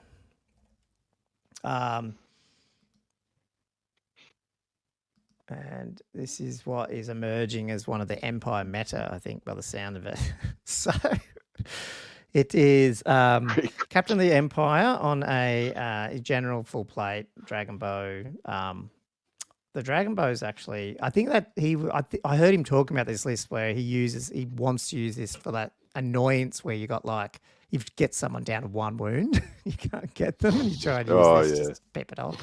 Right. 3 engineers, obviously that'll come in handy down when you get to the bottom. And then this is what's becoming an interesting thing. Wizard Lords, because you can just spam them like Night Goblins, on Pegasus. And then Battle Magic and stuff. So you can shoot 5 pillars down everyone's line. So they're 360 flying around, Ruby Ring. They're naked, but like 190 points, whatever they are. Wizard Lords, like, that's pretty good. He's obviously got a law for me on 1, so he makes sure he gets at least 1, that he gets what he wants, but he doesn't care about the others. So potentially 4 fireballs and 3 pillars of flames flying around on Pegasus, so he can put them where he wants. It's pretty interesting. So while that's doing that, he's just got the entire middle of the field filled up with Empire archers, 6 archers, 4 lots of 5 archers, and then this is cool. 2 units of 5 Empire Knights, but they're drilled. So I'm guessing these guys are going to go like little darts, like just 21 inches up the board, but also can charge out of it if they need to as well. Yeah. So that's pretty cool. Poor Josh has lost his headphones here. Yep. That's yeah. good. Did you hear that bit? What bit? Oh, did you see about the Empire Knights? Oh, that he's got 2 little yep, units got of that. Empire Yes, you heard Knights. that Yeah. bit, yeah. No, I didn't hear it, but I saw it. Oh, yeah, but they're drilled. So I'm assuming these guys are like little darts, so he can like marching column through, plus to charge march if them he up wants. and then charge. Yeah. Of course. Cool. Yeah. That's and so then he's just got ridiculous. another block, and then 3 great cannons, 2 hellblasters, and obviously the 3 engineers are deciding what they do here. Because in this game, you can do that thing where you can elect to use their misfire dice or the ballistic skill, especially on the hellblasters. So because you roll the 3 artillery dice first, if you don't misfire, then you can just use the engineer's ballistic skill to shoot the actual thing. But if you misfire, you can re-roll the misfire dice and not use the ballistic skill. So you get a bit of a choice. Yeah. Wow. Wow. So there's really no infantry block to speak of in this entire army. Not really. I mean, there's this 4 wizard no. lords, Yeah. 5 war machines, and then the little units of knights and some archers. It's hard to get points, isn't it? It's really hard to get points. Yeah. Yeah, crap ton of magic. Yeah. I mean, against the right meta, this is scary. Like, you know what I mean? Like, if you run against the right matchups, just like, just eat them. Now, having said that, he got smashed on that first game, but I didn't hear what happened there. The second game he won. Yeah, exactly. So that could have been more of a case of him learning, or that's what happens sometimes.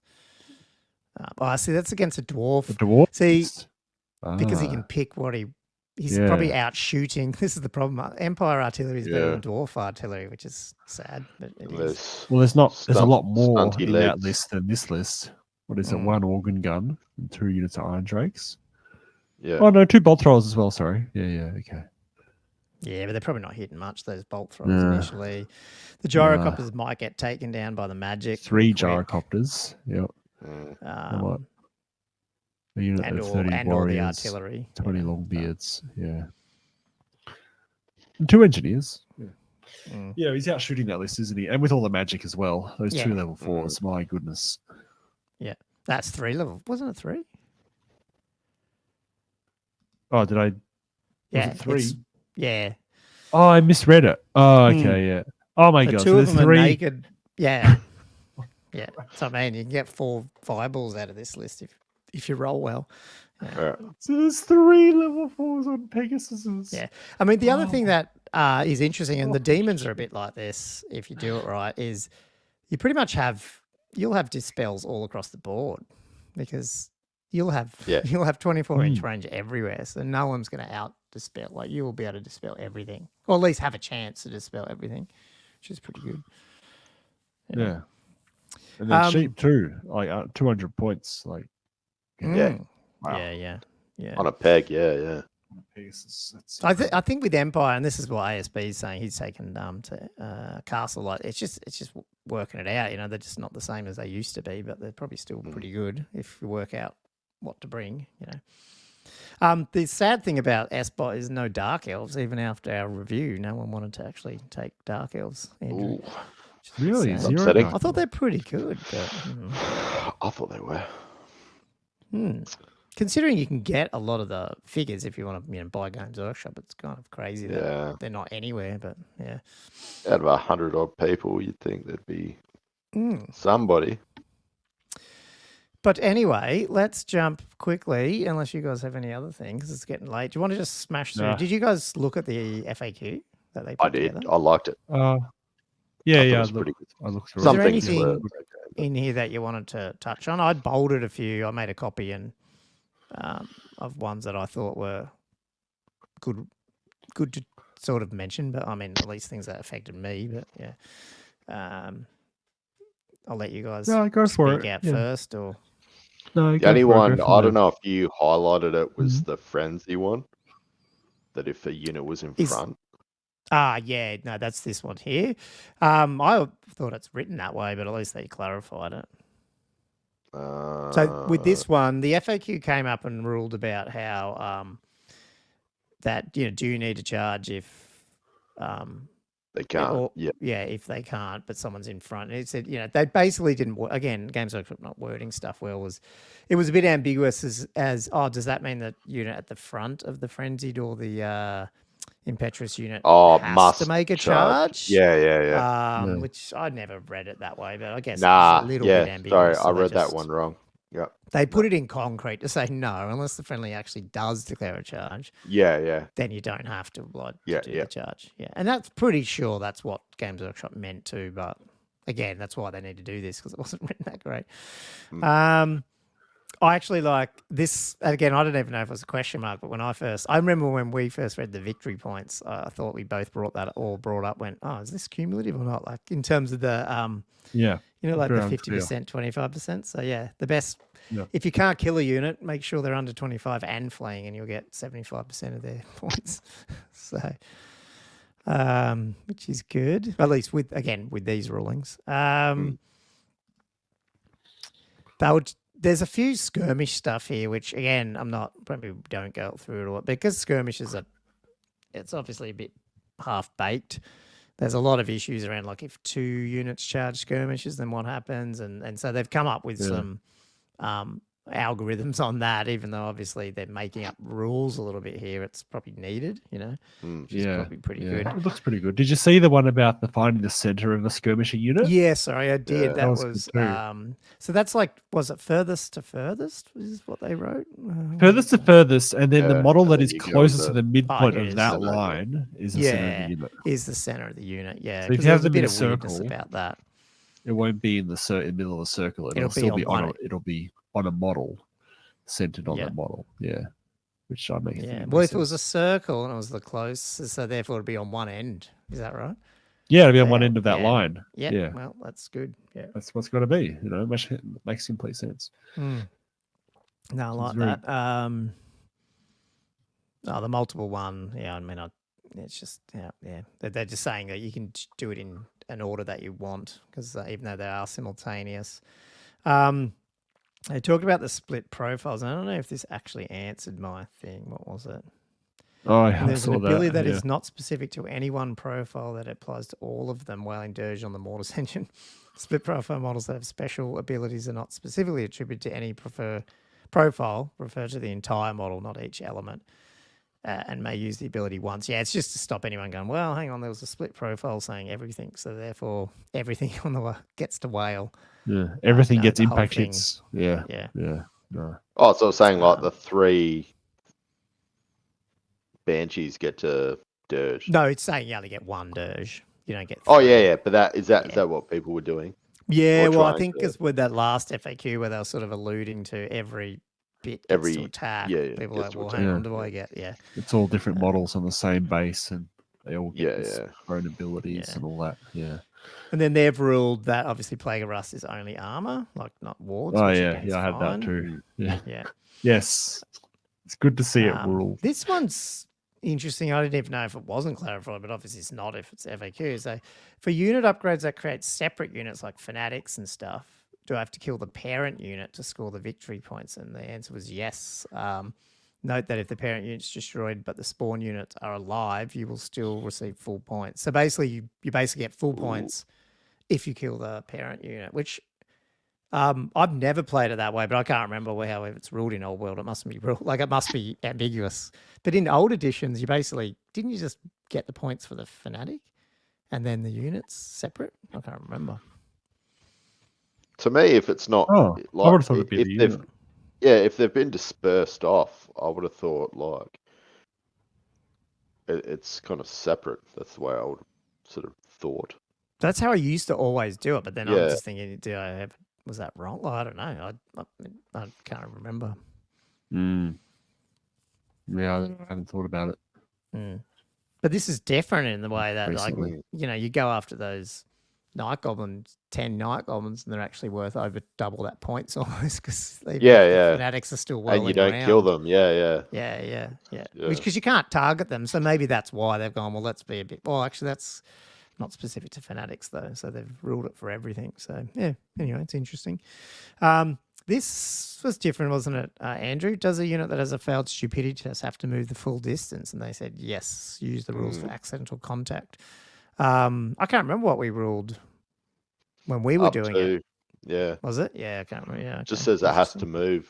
Yeah. I thought it doesn't have to. Didn't specify. That's cool. I mean, again, these guys just people aren't. We're not saying these guys are wrong or right. We're just interesting to see how people are ruling some of this stuff. Now, this is the one that I'd love to chat about. And maybe, I don't know. Anyway, I don't even know if it's right or wrong. Like, I've got a problem with it or not. But anyway, when using Inspiring Presence, does the unit take the general's unmodified or modified leadership characteristic? And furthermore, is that characteristic then modified by effects on the unit? So basically, do I need to explain that more to you guys? Do you understand what the question is? I read this. I was 50-50. They're ruling. So I'll just describe because it might be easier with an example using Wailing Dirge, I guess. So your Wailing Dirge unit that's within the general's Inspiring Presence range. Let's just say the general's leadership 10, just for sake, shits and giggles, and the unit 6. I don't know. You obviously can take, with no magic around, you can obviously take the general's leadership of 10, and then you obviously do the -2 for leadership. So it's a leadership 8 test, basically, in terms of the Wailing Dirge. What this question is saying, okay, but what happens if the general's got a spell on them, or the unit's got a hex on them, like the -2 leadership from necromancy? How does it ruled? And I get, on one hand, I think I've always, so in the case that the units got debuffed. So say it's like my trolls, they were leadership 6, they get debuffed down to 4, then you Wailing Dirge them. I think what we played, I can't remember, Andrew, is we took the leadership of the general and then -2'd it still. Like when we played. We did it the other way, but maybe we didn't. Maybe. I can't remember.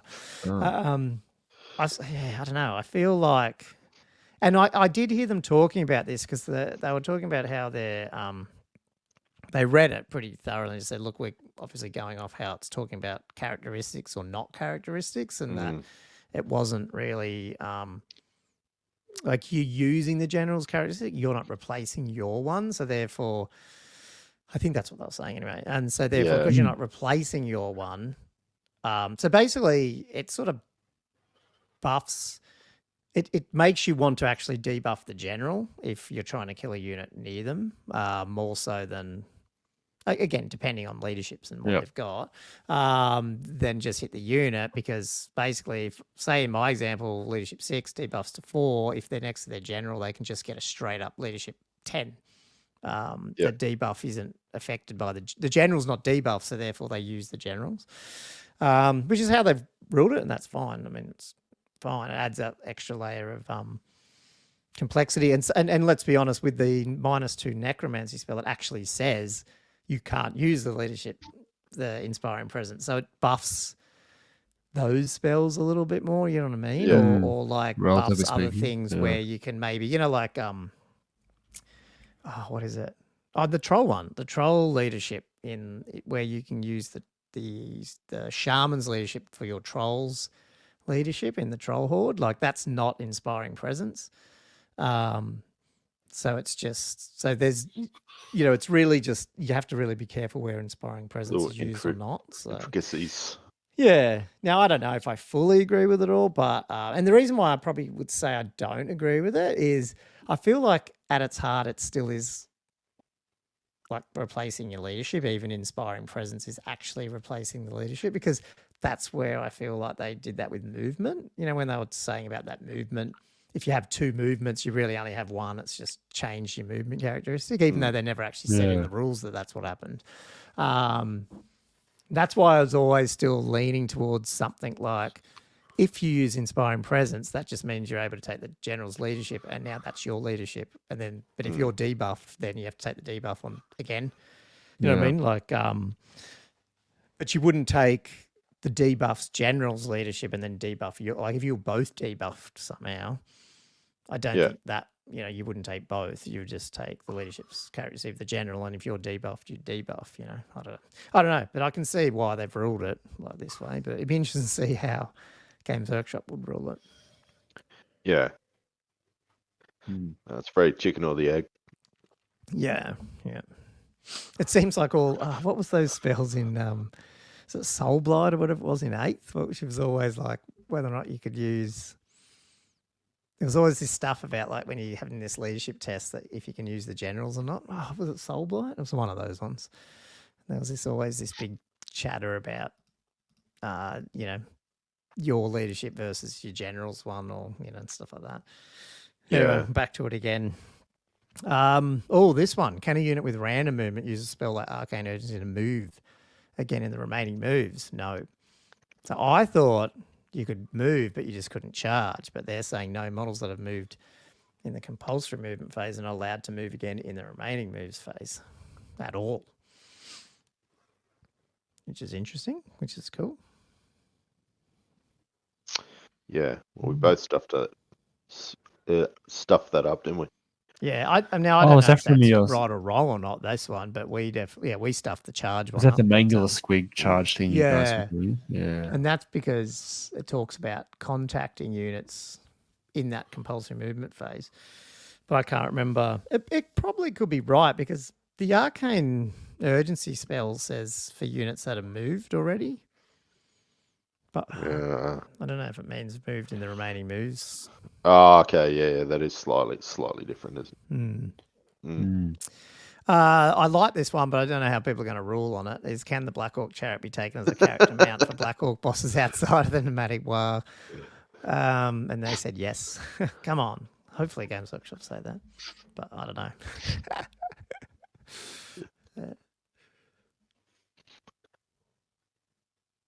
Cool.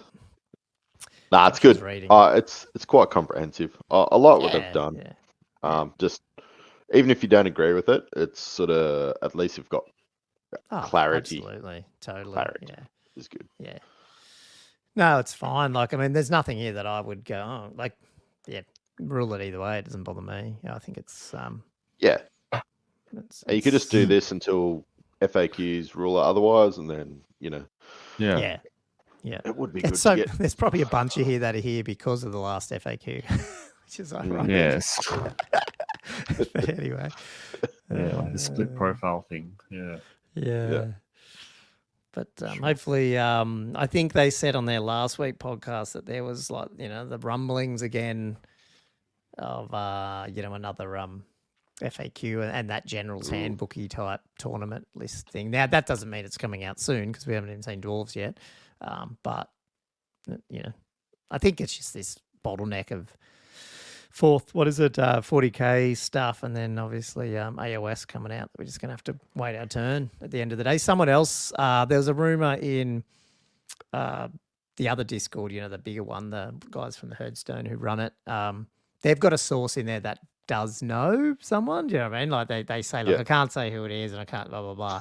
But they said, like, all the dwarf boxes are there. They're all done. They're just sitting there. They've been sitting there for ages. So don't want to get their mate fired. It's just an ordering. You know someone, but yeah. So, but he said, believe me if you want, but he's been right on a lot of other stuff. So, you know, the sound of it is it's more scheduling and all that sort of stuff. And they've just elected to go, yeah, well, we'll just got to wait. It's got to wait for its window.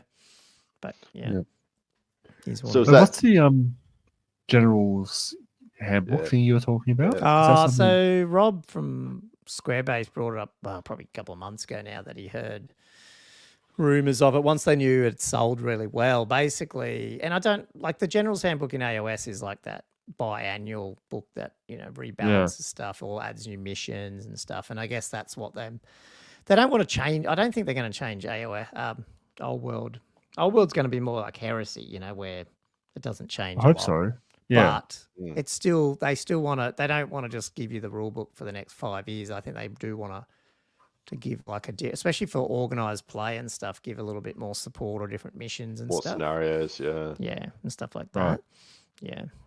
That would be I good. don't know if there's rebalancing and points and stuff. I don't know. It might just be more specifics on how you do tournaments and these are scenarios for it or whatever. I've no idea, but yeah, it sounds like something's in the works. Now I don't know if that's a paid thing or maybe if you're talking to an organizer, you can get it. I have no idea. I don't know what it is. So, No, fair enough. Interesting. Anyway, so that's it's pretty. I mean, I didn't go into the SBOT. Like, I don't know if some of our Patreon, at least a couple, actually, at least 2 or 3 of our patrons are in there. But yeah, only just because I just didn't think I could commit for one game. You had to commit to at least one game a week, I think it was. I thought I was just going to be a bit too flat out over the holidays and stuff. So I hate that when you sort of, do that and then you can't hold your end of the bargain up. So I felt like I didn't want to. In between all the push-ups. Yeah. Well, that's not even. The last couple of days I've been falling off that a bit, so I'm trying to catch back up. But I'm just doing squats. Squats are easier. Thousands of them, man. I can't do that, Manny. Can't do that when you push up. The good thing is I made it easy to push out 40 in a row now, so it's not too bad. But yeah. Anyway, I was trying to think. Is there anything else you want to cover with these, or we should close out today's show? Nah. I thought I had another bit of stuff to pretty good. bring up, but no, probably not. Got a big battle to prep for tomorrow. Yeah. So again, I guess we'll just reiterate that, guys. If you are hearing this and it is before 8 p.m. Eastern time, US time, today, we are actually going to have a live stream. So check out our YouTube channel. But look, at the end of the day, that like those channel, tell us how that stream goes with the extra cameras, because Andrew and I we're obviously you're moving at the moment, or you will be soon. So, but outside of that, we're trying to maybe come up with some type of weekly schedule where we actually try and stream something once a week, at least see how it goes. And if we get enough audience, we'll keep doing it. If not, we'll slow that down. But yeah, it's really up to the audience if people like it or not. So I guess let us know. Geez, I swear I had one more thing to say, but it doesn't matter. That's enough. So anyway, it'll come so as soon as you finish recording, you'll be like, damn it. I'll paste it on the show notes. Yeah. Cool. Anyway, so yeah, you guys got nothing else? Otherwise, I'll close it out. No, all good. Awesome. So anyway, listeners, thanks for listening to another episode of the Old World Fanatics.